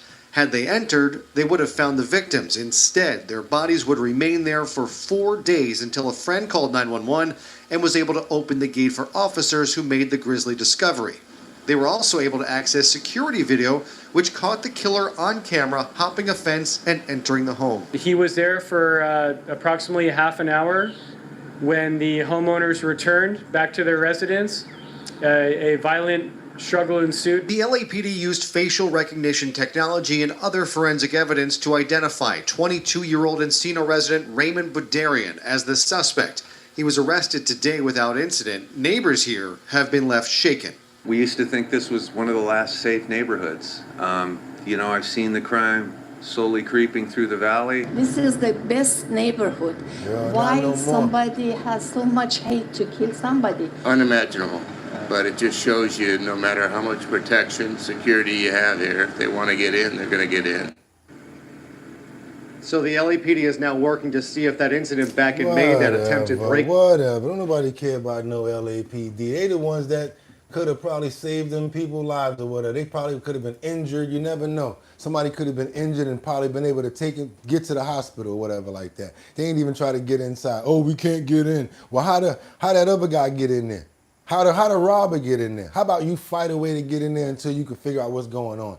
BS, man. Come on, we got to go to this family of this man that was charged in a fatal stills nabbing, and he wins claims of self-defense. Check this out, you guys. We're going to keep on moving. It's not over. It's Saturday, y'all. We going with the double clip this morning because we got a lot to get out. Let's Video go. shared by the family. Now, this situation is crazy. This is in New York, of course, where basically the family of a man charged in a fatal stabbing of twins, he's claiming self-defense. And when y'all see the video, y'all might agree with with the self-defense part of this.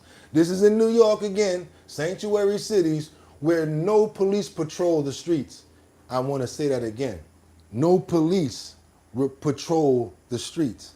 Do y'all get what I'm telling you when I say no police patrol the streets? So criminals don't got to be like, oh my God, it might be police coming. No, they're like, man, ain't no cops coming around here. Do what we got to do, because they're used to it being no police. Understand that. Kelly, the man charged for attacking twin sisters outside of a Park Slope deli, is being used for claims of self-defense. Thanks for joining us this evening. I'm Amanda Bossard. News 12's Morgan Scott is on the scene where Samaya Spain was killed and her sister Sanaya was stabbed in her arm just over a year ago.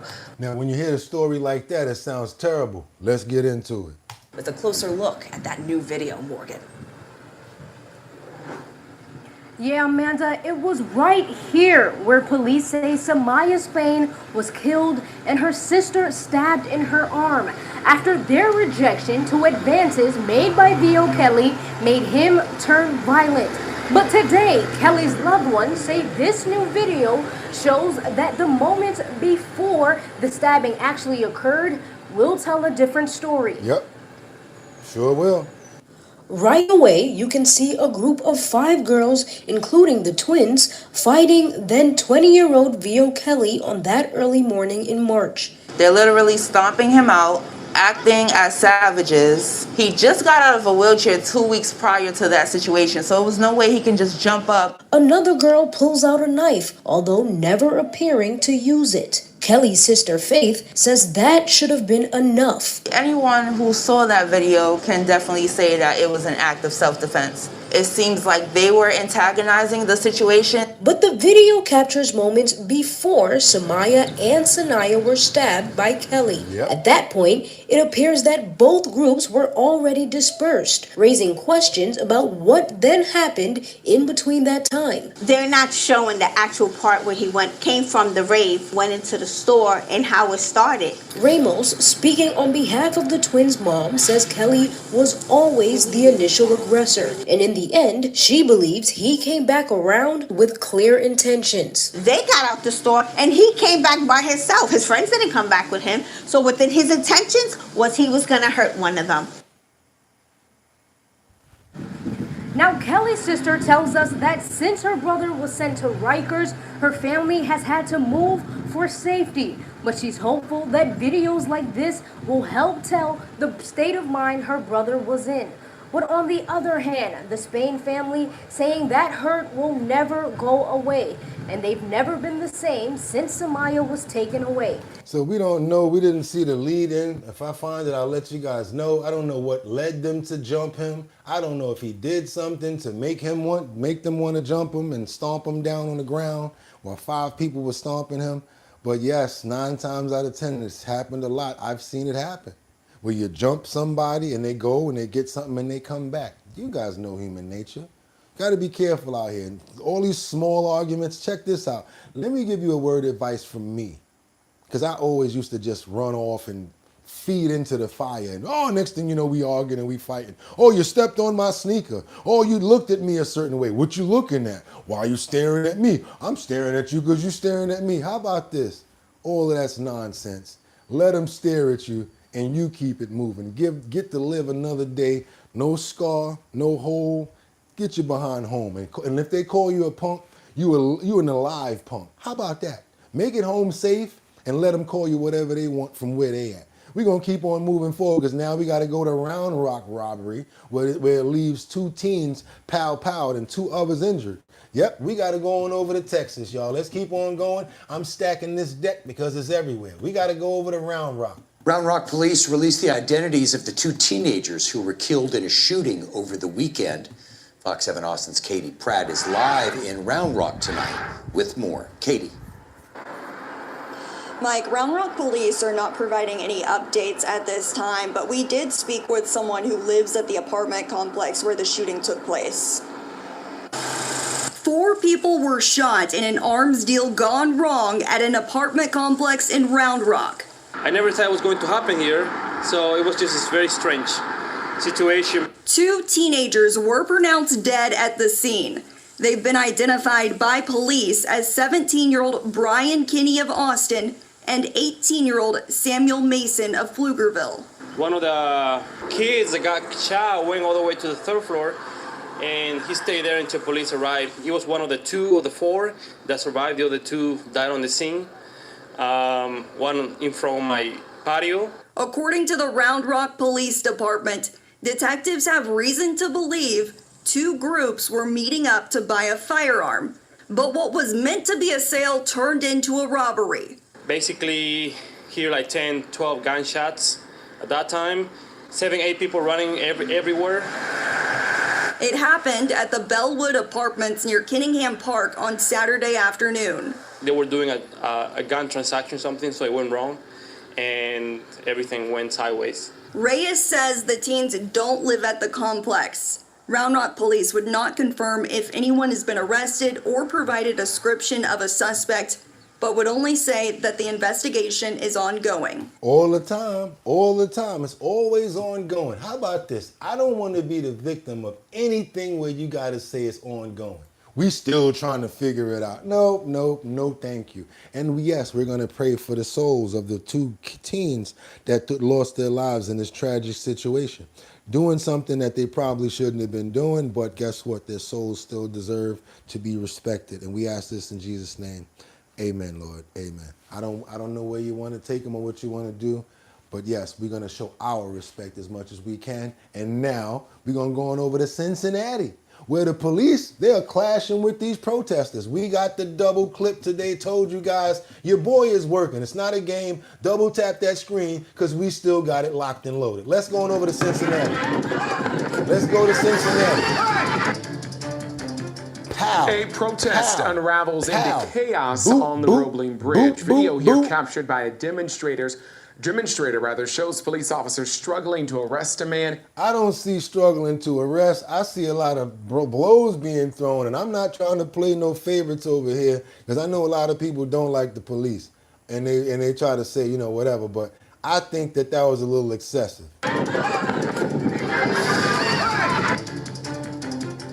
A protest unravels into chaos on the Roebling Bridge. Video here captured by a demonstrator shows police officers struggling to arrest a man, hitting him repeatedly as he is brought to the ground. Getting it in, right? With that, we want to say good evening. And we need to tell you right from the start here, there are many questions about the violence that broke out tonight, again, on the Roebling Bridge. Some of the video of the incident is disturbing, and that video does not necessarily tell the whole story. This all started as a demonstration in support of Amon Solomon. He is the former Children's Hospital chaplain who has been detained by ICE. The demonstration was a peaceful one. It is the aftermath where things went wrong, and Local 12's Chris Arnold has been on the scene for all of it. Chris, explain how this all unfolded. That don't look too peaceful to me. Well, yeah, Paulo, we actually got an update here from Covington Police in just the last 15 minutes, and they say more than a dozen arrests were made out here tonight after they say several warnings were issued for the group on the Roebling Bridge to disperse, and after several people failed to do so. Now, I received this video from a man who was on the bridge as those who were marching encountered police tonight. Now, you can see here that non-lethal tactics are being used by an officer in this video, and that police...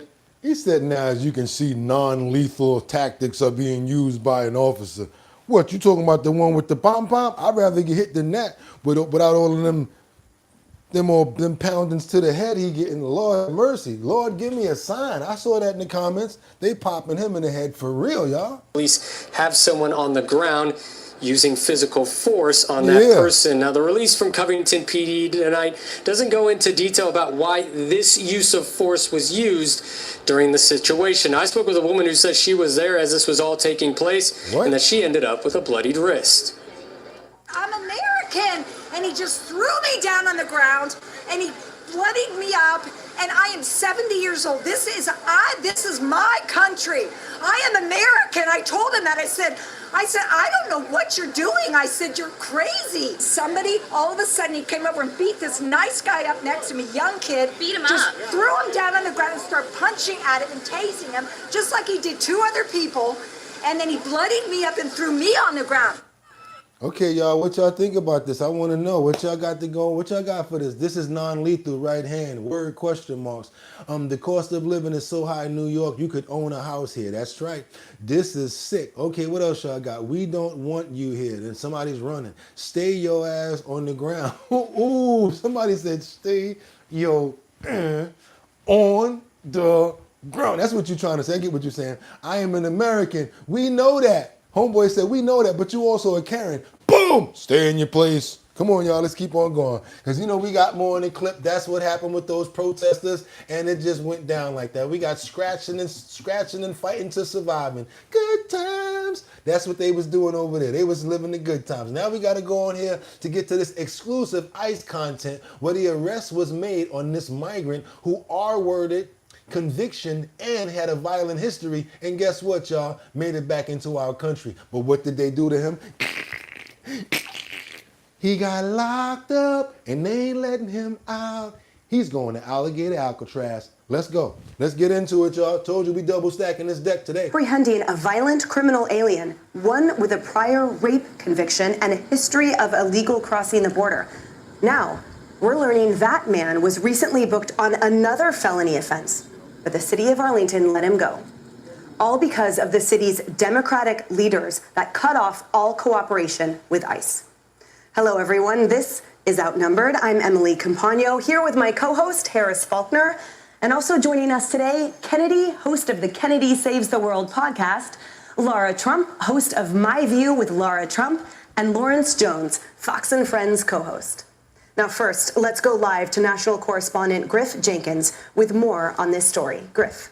Yeah, hey, Emily. Look, this is a textbook case that exposes exactly the kind of criminal illegal aliens that sanctuary jurisdictions like Arlington County are protecting. Now, back in May, the county board voted to cut off all local cooperation with ICE, even for illegal aliens accused of being gang members, human traffickers, or even terrorists. Why would Here's they do what they that? were saying Why at would the they time. do that? The actions of the current administration, as you indicated, run counter to our ideals and undermine public safety by, in many instances, fear-mongering. Well, now, this week, and in this exclusive video obtained by Fox, ICE arrested this man, Guatemalan national David Cabrera, convicted of felony rape back in 2015, previously deported multiple times after multiple illegal entries, booked into Arlington County's detention center for a felony probation violation this year. Then, when an ICE detainer was denied, Arlington released him to the streets last week, forcing ICE agents to have to track him down at large. Acting ICE Director Todd Lyons says this puts everyone in danger, including... Does that make any sense? Know what he got locked up for. ICE want him, but y'all won't give him up because of policy. You guys, I want to know what you guys in the comments think. Just tell me, does that make any sense? Criminal. Does that make any sense? Let me know what you guys got for me in the comments. They trying to double team me now. Yeah, it might be a major nerve. Most be an island boy. Stuff the files in Latin America doesn't fly here, so tired of it. That's effed up. Ice, ice, baby. Yes, you guys know what's going on. Let's keep on going because we're going to turn up now.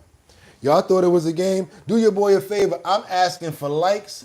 I'm asking for super chats. I'm asking for what else we got? We got Cash App. Cash App, Bugatti Cash. If you guys would like to get me some coffee this morning. What else we got? We got super chat. Because this next clip, woo boy, I'm talking about, this is worth the whole kitty right here, boy. Y'all not going to believe this. We got some unman that casually walk inside of an Indian an Indian hospital and basically assassinate a man in ICU. We got this man, I'm talking about, this look like some old school movie crap going on here. Where these Indian gang members, they walk straight into the hospital and finish the job of somebody laying in an ICU bed, trying to heal up. They said, no, there'll be no healing for you. When we said pow pow, we wanted that to be your destination, final destination. Check this out. I gotta slow this screen down. There is not that much talking with this. You guys see these men walking up this aisle in this hospital, in this hallway in this hospital, looking like they could be coming to visit a family member, correct? Well, watch this. Check this out. Do your boy a favor. If you like the content, double tap that screen to get those likes up. Like, share, and really go ahead and subscribe and become a member to the channel. We do this every day. Gunman casually walk into an Indian hospital, execute convict in ICU.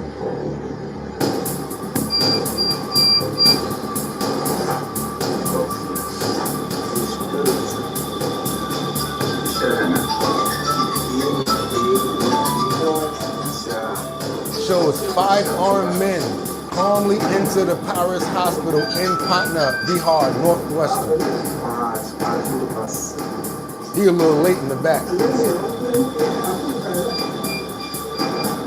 Parolee Chandan Mishra before walking out and escaping.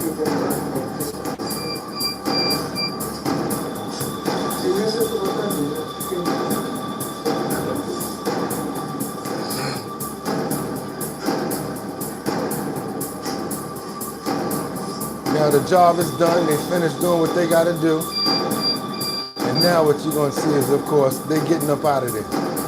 This is where's the police? We have no idea. The July 17th assassination has sparked outrage over Benron's, don't know what that said. Suspects said that the revenge may be the motives.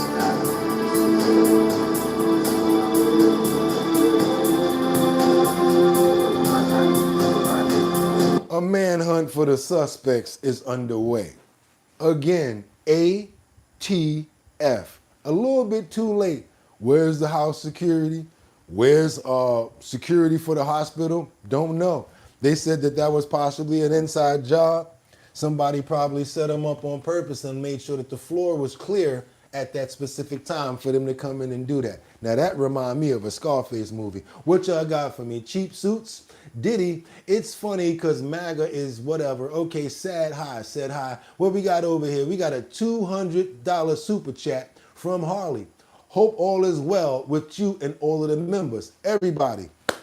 We haven't seen Harley in a while, and we're happy that he got a new puppy. We think that we don't know. Harley got a new puppy, y'all. Harley got to let us know what the puppy's name is so that we can go ahead and show some love to the puppy. But also, we'd like to show love and thanks to Harley for the $200 super chat. Everybody in here, let's go ahead and show love to Harley and thank him for the $200 super chat for always showing support to the show. Harley, happy to see you. Hope the vacation was fantastic. Thanks again. And guess what?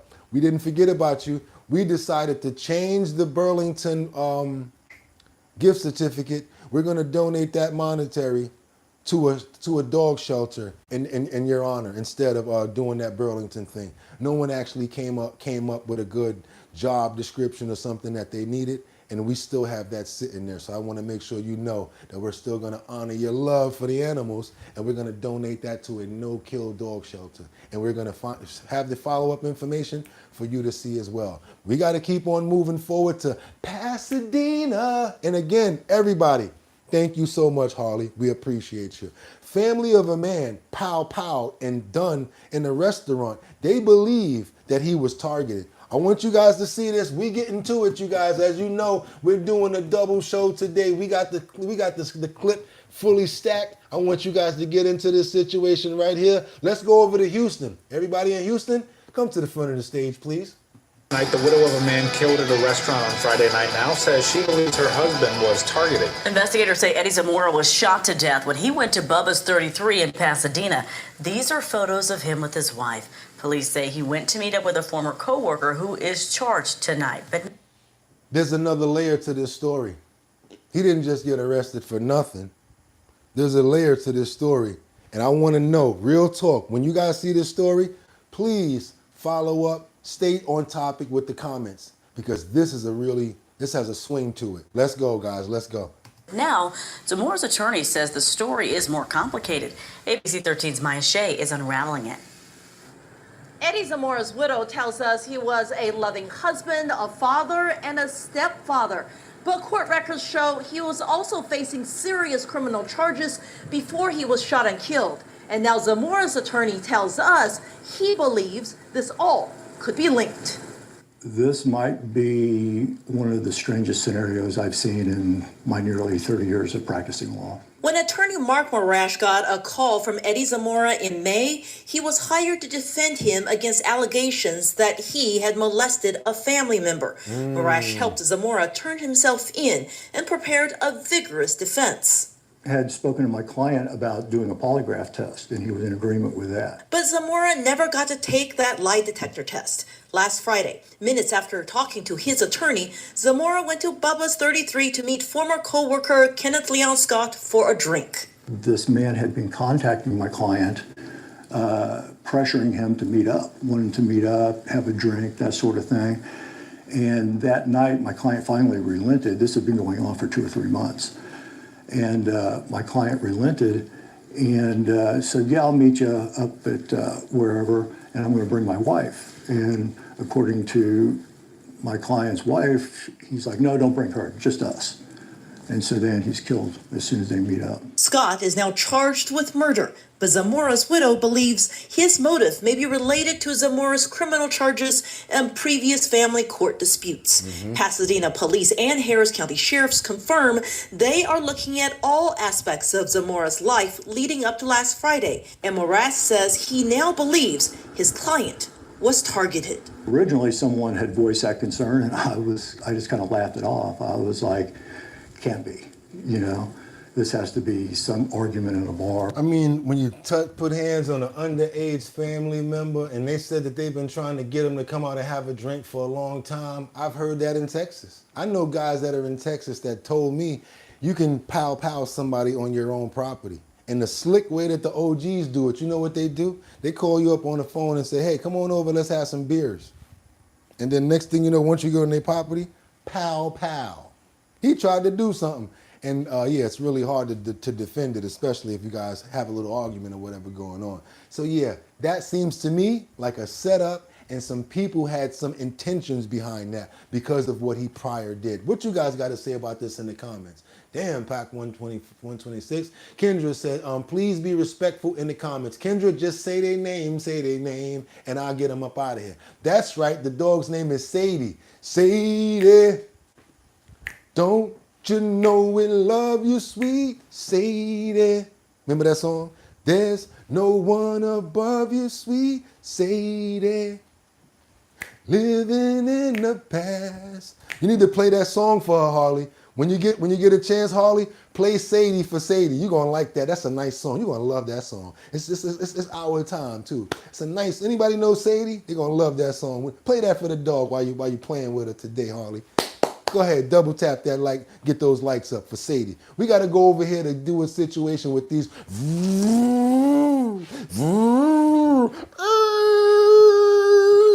crazy Hellcat drivers. Y'all know, late at night or all of a sudden out of nowhere, you see somebody pull up, they looking around, and then they start doing these crazy donuts, or they start running through the lights or whatever like that. Well, guess what? We got a situation with this man, his name is Hellcat Mike. And what Hellcat Mike does is, his thing is, he fixes and repairs Hellcats. He's getting chased by the cops all the time because guess what? That's how you promote being a good mechanic, fixing Hellcats, making people know that you can make the car outrun the police and be very fast. Only one thing happened to Mike was one day he was doing it, trying to make a video, and he got in a little bit of trouble, which rounded him up in what? Locked up for 10 years for being Hellcat Mike. What you guys think about this? Let me know if y'all like to be speed racers, if you got some modified cars or something like that. If you the type that likes to hit that pavement and get that gas going. Let me know what y'all think. Up first this evening, Hellcats flying along highways at 100+ miles per hour. Drivers leading police on dangerous chases, all while documenting it on social media. Yeah, now one man who's behind the wheel is going to prison. Hellcat Mike, as he was called, was sentenced to 10 years after crashing during a high-speed chase. Orco Matters Live, the Fort Bend County DA's office in Richmond. Orco experts telling you this kind of stunt is part of a new trend criminals are using to promote their businesses. Well, Len, the Fort Bend County District Attorney's Office tells me that the chase on I-10 last February was a dangerous game of cat and mouse. They say that Hellcat Mike was driving like a player in a video game. Dramatic new dashcam video shows a Dodge Hellcat speeding on I-10 in Katy and weaving through busy traffic right before swiping a landscaping truck and crashing. 1050, he just hit the car, spin out. Control. He's still westbound on 19. A DPS trooper finally catching up to the driver, identified as 39-year-old Michael Wilson, also known as Hellcat Mike. Oh, it's incredibly lucky nobody was hurt. Wesley Wittig with the Fort Bend County District Attorney's Office tells me Wilson was going more than 100 miles an hour. He's playing Grand Theft Auto in real life, but that's incredibly dangerous to our community. Wittig adds this isn't the first time Wilson has done this. Investigators finding videos of Hellcats racing on Wilson's now deactivated Instagram account. POV video showing speeding on highways, even being chased by police. This was his thing. It's Instagram, it's TikTok, it's what's going on. It's adrenaline, it's speed, and it's what people want. It's action. So yes, he's using it, but for all the intensive wrong purposes. Somebody said that they're happy that Bugatti's going long today, and I'm doing that for us. It's Saturday. Y'all got some big old bowl of cereal right there. Y'all chilling. Why not? Let's turn it up. Let's keep on going, y'all. Let's keep going. That I am going to find and sell, Dodge Hellcat Chargers, and that's how I'm going to do it, is by showing myself outrunning the cops. Listen to Wilson in the dashcam video after he gets arrested. This is bad for business. I work on Hellcats for a living. Car expert Paul Fix III speaking with me today. Is this part of a trend that you've been seeing, and what exactly is that trend? It's definitely a piece of this new trend among the car community, well, the criminals in the car community that are trying to find ways to promote their illegal businesses by doing illegal street racing. And that's not all. Last year, Wilson was at the center of a year-long law enforcement sting in San Antonio, accused of running a chop shop targeting high-performance vehicles. He's still on the hook for those charges, and now he's being sent to Guadalupe County for sentencing in another felony evading case. Yeah, so was it worth it, Hellcat Mike? And another thing, what I got to do right now, this is for me, for a friend of mine. We're going to go ahead and give a prayer right now and thank God for saving the life of my friend Vincent Viola. Basically was driving his car the other day and he got ran off the road by someone who was doing this right here. I texted him yesterday, Lord, come to find out that he's okay. The car has been totaled, but he is safe and he is healthy, and that's all that matters, because we can get a car back, but we cannot get our friends back. So I want to thank God for having my friend in his hands yesterday and making sure that he made it home.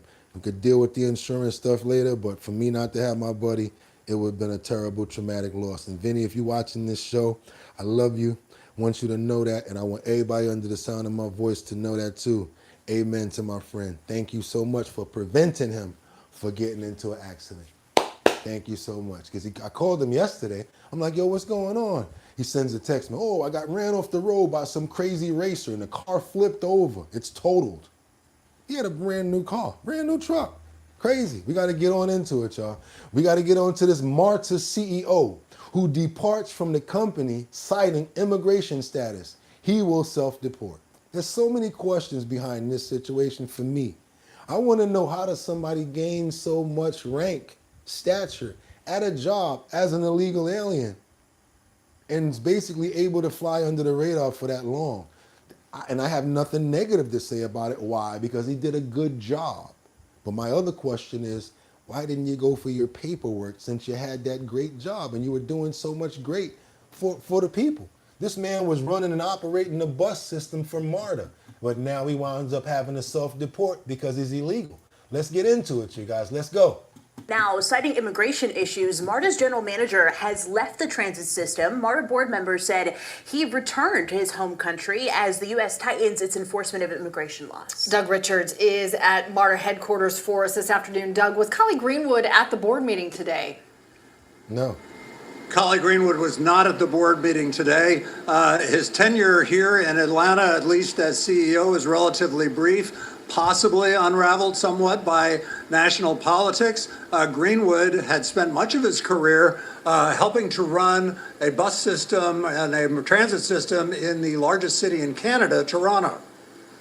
Collie Greenwood joined MARTA in 2019 and rose quickly to become the transit system CEO less than 3 years ago. The CEO job came at a tragic moment after the previous CEO, Jeffrey Parker, committed suicide at a MARTA station. Greenwood was absent from today's MARTA board meeting. The Chief Customer Experience Officer, Rhonda Allen, ran the meeting, and the board later named her interim CEO. Board members said Greenwood had left the country with his family following unspecified immigration issues, and several board members said they were unhappy to see him go. Immigration is a very complicated issue in the United States today, but Mr. Greenwood needed to make the decision that was best for him and his family, and his MARTA family will miss him tremendously. Collie Greenwood took an early retirement package from MARTA, according to board members, who will now launch a search for a replacement CEO. The interim CEO may be among the candidates they consider. We are live at the Lindbergh MARTA station. Doug Richards, 11 Alive News. All week we've been finding and seeing different people from different walks of life that have been self-deporting. I'm going to be honest, and I'm going to just say it. Seems like the majority of the people that are self-deporting shouldn't have to deport. The other day was somebody that was working and had a family of 3 and a wife. Now we got the general manager of MARTA. I'm talking about, come on, y'all, we got to be able to make some exceptions here. We got to be able to make some exceptions. And guess what?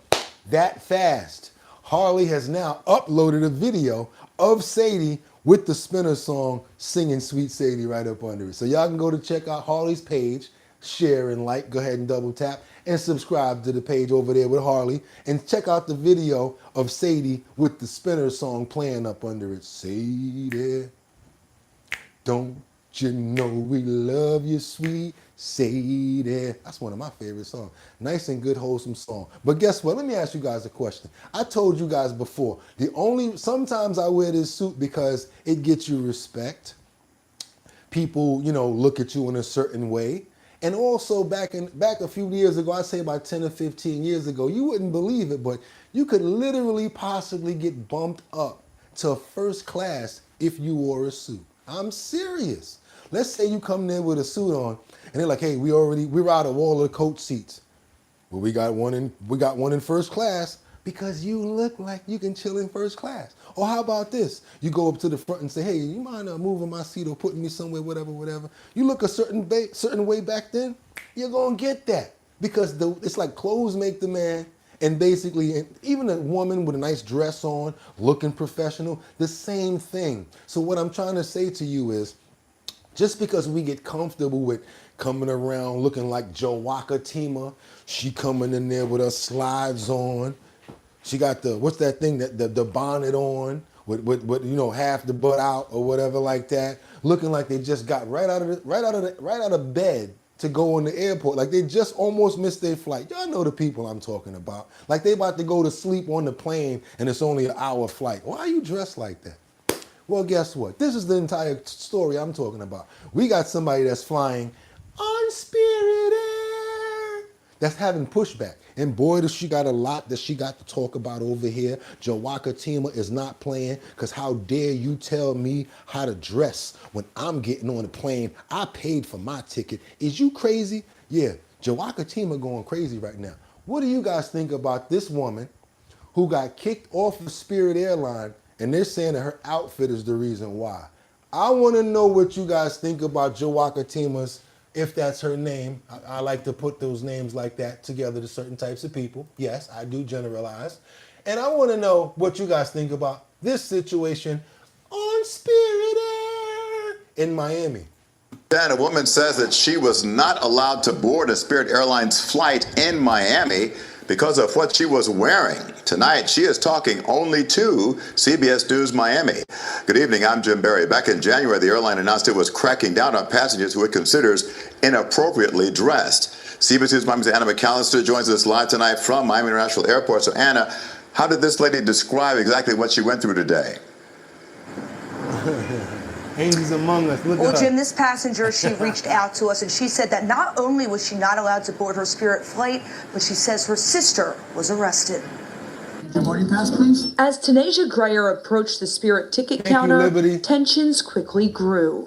She was just told she wouldn't be allowed on her flight back to Chicago. I'm right here. You need to get out my face. You don't have to address me like that. You can say whatever you need to say from right there. You don't have to get in my face. You don't get to tell me what to do. And you don't get to tell me what to do. He said, yes, I do. It all started. He said, you don't get to tell me what to do. She said, yes, I do. He said, no, you don't. This ain't your boyfriend, Rodney, or K-Dot. No. And I ain't talking about you, dot focus. You know I ain't talking about you, because it ain't you. I gave him another name. But do you guys think that this is appropriate? Now imagine somebody, you sitting down, and she come up the aisle. And then you know how sometime it rub against the seat? Uh-oh, we got some, Harley gave 50 Bugatti gift memberships. Y'all better go get the memberships. Harley just put up 50 memberships. Go ahead and grab them while y'all can, because that's all you got to do. All you got to do, I'm gonna allow it, so y'all can go ahead and get them memberships, and y'all go ahead. Harley just put up 50 memberships. Thank Harley, y'all, not me. I want y'all to thank Harley. Thank Harley for those 50 memberships, and I'm going to thank you too, because that makes the memberships even fatter, put more fat on the membership side. Thank you, Harley. Appreciate you so much, like we always do. Sadie, don't you know we love you, sweet Sadie? Come on, y'all. What y'all think about this girl's outfit? Over this outfit she wore to the airport. She says she wore similar shorts while traveling on a plane to Miami on Sunday. And these is just regular shorts. This is how I walk through the airport. This is how I walk through the airport with these shorts on. With my robe. This is exactly how I have my clothes. She says her luggage made it onto the... She said, with my robe, that's exactly how I had my clothes. I had my robe on, and look at y'all, look at somebody put up the pink dress. Somebody said, oh.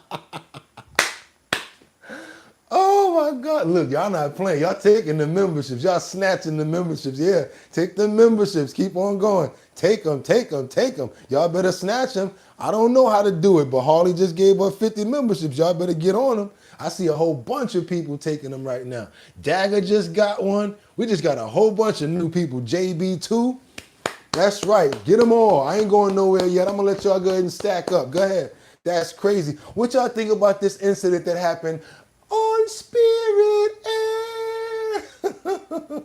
How do you have the nerve to argue with anybody and you're flying on Spirit Air? The flight, but she didn't. I had my robe on. We were getting ready to board the plane, and the lady at the front desk. Are you going to the Are you going to the pool, to the sauna, to the beach? How are you dressed right now? I can't even figure it out. You got the knockoff Versace on, because that's not even a real Versace. They don't make that jacket. I mean that shower jacket like that, especially with the fake Versace going on over here where you can see all of the thread that's being riveted out of there. So I ain't gonna try to blow your spot up or whatever like that. But no, that is not the outfit to wear on a flight. You're supposed to be appropriately dressed. Yes, believe it or not, why don't y'all try it? Think I'm lying. Go there dressed a certain way one time and ask to change your seat. They probably won't even charge you. Hold on a minute, sir. Let's see if we can accommodate you. Hold on a minute, ma'am. Yeah, you might get free coffee and all that. They might get everybody, they might pass everybody else up and make sure that you get something. I'm telling you, clothes make the person. And why not dress up? Look at me. I do this every single morning for y'all. I take this right off when I get off of here. Why? Because y'all are important to me. And the way that I present myself is very important. Period. She stopped me and said, "You're not getting on a plane like that." So I looked at her and I said, "Like what?" She said, "With those shorts." Right. I said, "Everybody here has on shorts. What's the problem with my shorts?" And I've been in this airport for 40 minutes with my shorts and my robe on and nobody addressed me about my attire. Because nobody want to get in no argument with you, Jawaka Tima, and you should know better. You grown. What's the problem?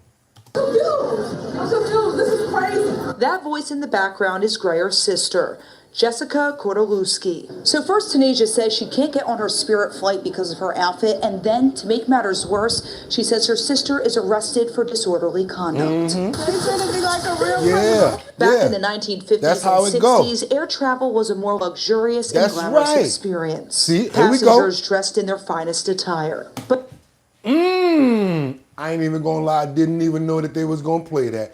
Didn't even know that that was coming, but you know I'm gonna ring the rag out now. But today, most people in the airport sport more comfortable clothing. We showed other flyers Grayer's outfit and told them she wasn't allowed on her Spirit flight. Honestly, I don't think that's fair. I feel like every girl, no matter what they're wearing, should be able to express themselves. And you're a thunder. Honestly, it's not even bad. The fact that she got kicked off the flight for that is pretty crazy. So let me just tell you right now, this is the problem. The problem is them. And understand it. The problem is no longer the minority. Because common sense is not so common. I say it all the time. Don't think that just because 4 or 5 people are not going with what you're saying, that they're not thunderance. And we want to thank Elle Doyle for the $1.99 super chat. She was the girl that had worked at the pajamas, the girl that at work pajamas to school, that wore pajamas to school. Exactly. That's the one that wear the pajamas to school and don't really have any real passion about doing anything. Oh, they just want to do, they be sloshing around. You know, like sliding their feet like this, you know? And they smiling now because they got out, instead of the fact that now they got a case. They actually on the record as being a criminal for disturbing the peace, and they're smiling and laughing about it. This is what we call supreme ignorance and no home training. And when your parents is doing all of this or whatever like that and not bringing you up correct. Y'all can call me whatever y'all want, but do me a favor, whoever don't agree with me, meet me at the airport, get my bags, I might be there, because what I'm saying makes perfect sense. You carry yourself better, you get better results and better respect. The way that you talk, everything matters. It all matters. As for the sisters, they say they caught another flight back to Chicago Thursday night. I'm going home. Getting on a flight and going home. We're done with Miami. We ain't never coming here again. Miami. And we reached out to Spirit for comment on the situation, and they provided us with this statement saying, in part, our records show a guest was not in compliance with her contract of carriage and refused to comply when provided the opportunity to do so. The guest and their travel companion were eventually denied boarding after displaying disruptive behavior. Now, Grayer says that they got a flight home from another airline, and she says she did wear a different outfit because she didn't want to have any more trouble. Now, why not do that the first time and bring all that attention to yourself? It's not about you, and that's the problem. People need to understand that. It's not about you. Don't care how many times you wring your neck and do all of that. I say I need people to do, I need the authorities and more people to do exactly what they did in this story. Clamp down and crunch down and stop them from wearing that nonsense. I don't want to see your Versace robe. I don't want to see all that other stuff neither, especially if we ain't getting down. Got me walking around all like this for no reason. Every time I look around, I got a whatever like that. I don't want to see that. If we ain't rocking, Nothing should be knocking straight up and down. Don't tease me. Don't be playing like that. And not only that, a lot of the times, it's not even the ones that look good. Because let's be honest about that. Is that somebody you really be wanting to look at anyway? Come on now, fudge pudge. Like she had about 17 brownies right before she got on the plane anyway. Ain't nobody trying to talk to you, girl. So you put on clothes like that to try to get the thirsties, whoever's gonna look. And then you put on a loud color to get more attention. See how we already was ready to figure you out? Because we know how ignorant minds are, sadly. And with that being said, you guys, if y'all want to make some money, all y'all got to do is go over to the link in the description and figure out and fill out a survey. There's going to be a link in the description today of up to $500. Y'all fill out one of those surveys. You could make money, and I'm going to make some money too. Why? Because I get a percentage. Being honest with you guys. Also, anybody, if you're trying to promote your business right now, you might have a construction company, you might be a landscaper, you might do roofs. I don't know what you do, but guess what? You might be even a mobile barber. Send your promotions over to us at bridgethisllc@gmail.com. What we're going to do is we're going to put it up in the post notification area. It's a 10 by 1080 artwork that's needed to go there. So it fits perfectly and all of your artwork will be seen. We're going to put that up for $0 if you subscribe and if you remember. Anybody that got a business, we are friends over here. We are family. You got business, we all care about it. We got a better chance to help each other out with the demo that we have by doing it from our own people. Do your boy a favor right now. This is going to be your last chance to double tap that screen to get those likes up. We do want 100,000 subscribers. I'm not even going to hold you. I am not stopping until I see 100,000 members on that thing up there. And guess what I'm going to do after that? Go for 200, because I'm going to do this every day until one day y'all going to be like, what's happened to Bugatti? That's when it's going to be over. Because I'm going to do this every single day. Look forward to seeing me, because we're going to keep on rocking. As long as I'm healthy, I promise you guys that. And with that being said, now it's time to go and talk about the what? Show Your Talent search. Because I can't wait till the 26th of this month, because me and a lot of Bronxites, people that's from the Bronx and from here, we're going to be hanging out. We're going to be over at the Throgs Neck liquor store, the superstore at 512 Throgs Neck, right before the Throgs Neck Bridge. That's right. I'm going to be there doing the Show Your Talent search with Big Drip Hard Punch. That's the alcohol that wants to see your talent. I don't know if you're a dancer, a singer, if you can do a flip, if you can do, I don't know what you can do. You play a violin very well. Guess what? That's a talent. If you can cook very well, that's a talent. My fun about this is I would love for somebody to come in there and be a great singer, and then mama come in the front and she got some fried chicken and she like, yeah, well, my talent is cooking. And we, guess what? Boom, she just won. Why? Because talent is talent, and we're not singling out one sort of talent. So we want everybody to meet us up at the Throgs Neck Superstore on the 26th of this month, where we're doing the Show Your Talent search, and you can make up to $250 sponsored by Big Drip Hard Punch. How do you be involved in that? All you got to do is go to the website and sign up to join the mailing list. You got to be 21 and over. www.drinkbigdrip.com. That's again, www.drinkbigdrip.com. That's 2 G's and 2 P's. That's right, you guys. All you got to do, go over to the website once you sign up. Let me know what borough, and you could possibly win $250 in your borough. And then when it's all over and we bring it to Manhattan, one person is going to win. That's right, $1,000. That's right. I want to make sure that we giving back to the consumer. Hopefully you guys like the drink. Going over to www.drinkbigdrip.com. Join the mailing list, because on the 26th of this month, we're going to be up at the Throgs Neck Superstore, and I want to see your talent. And with that being said, it is Saturday. I want you guys to understand something. It's the weekend. I want you to make it to Monday. We don't live for the weekend around here. We live for longevity. I want you to get something to drink.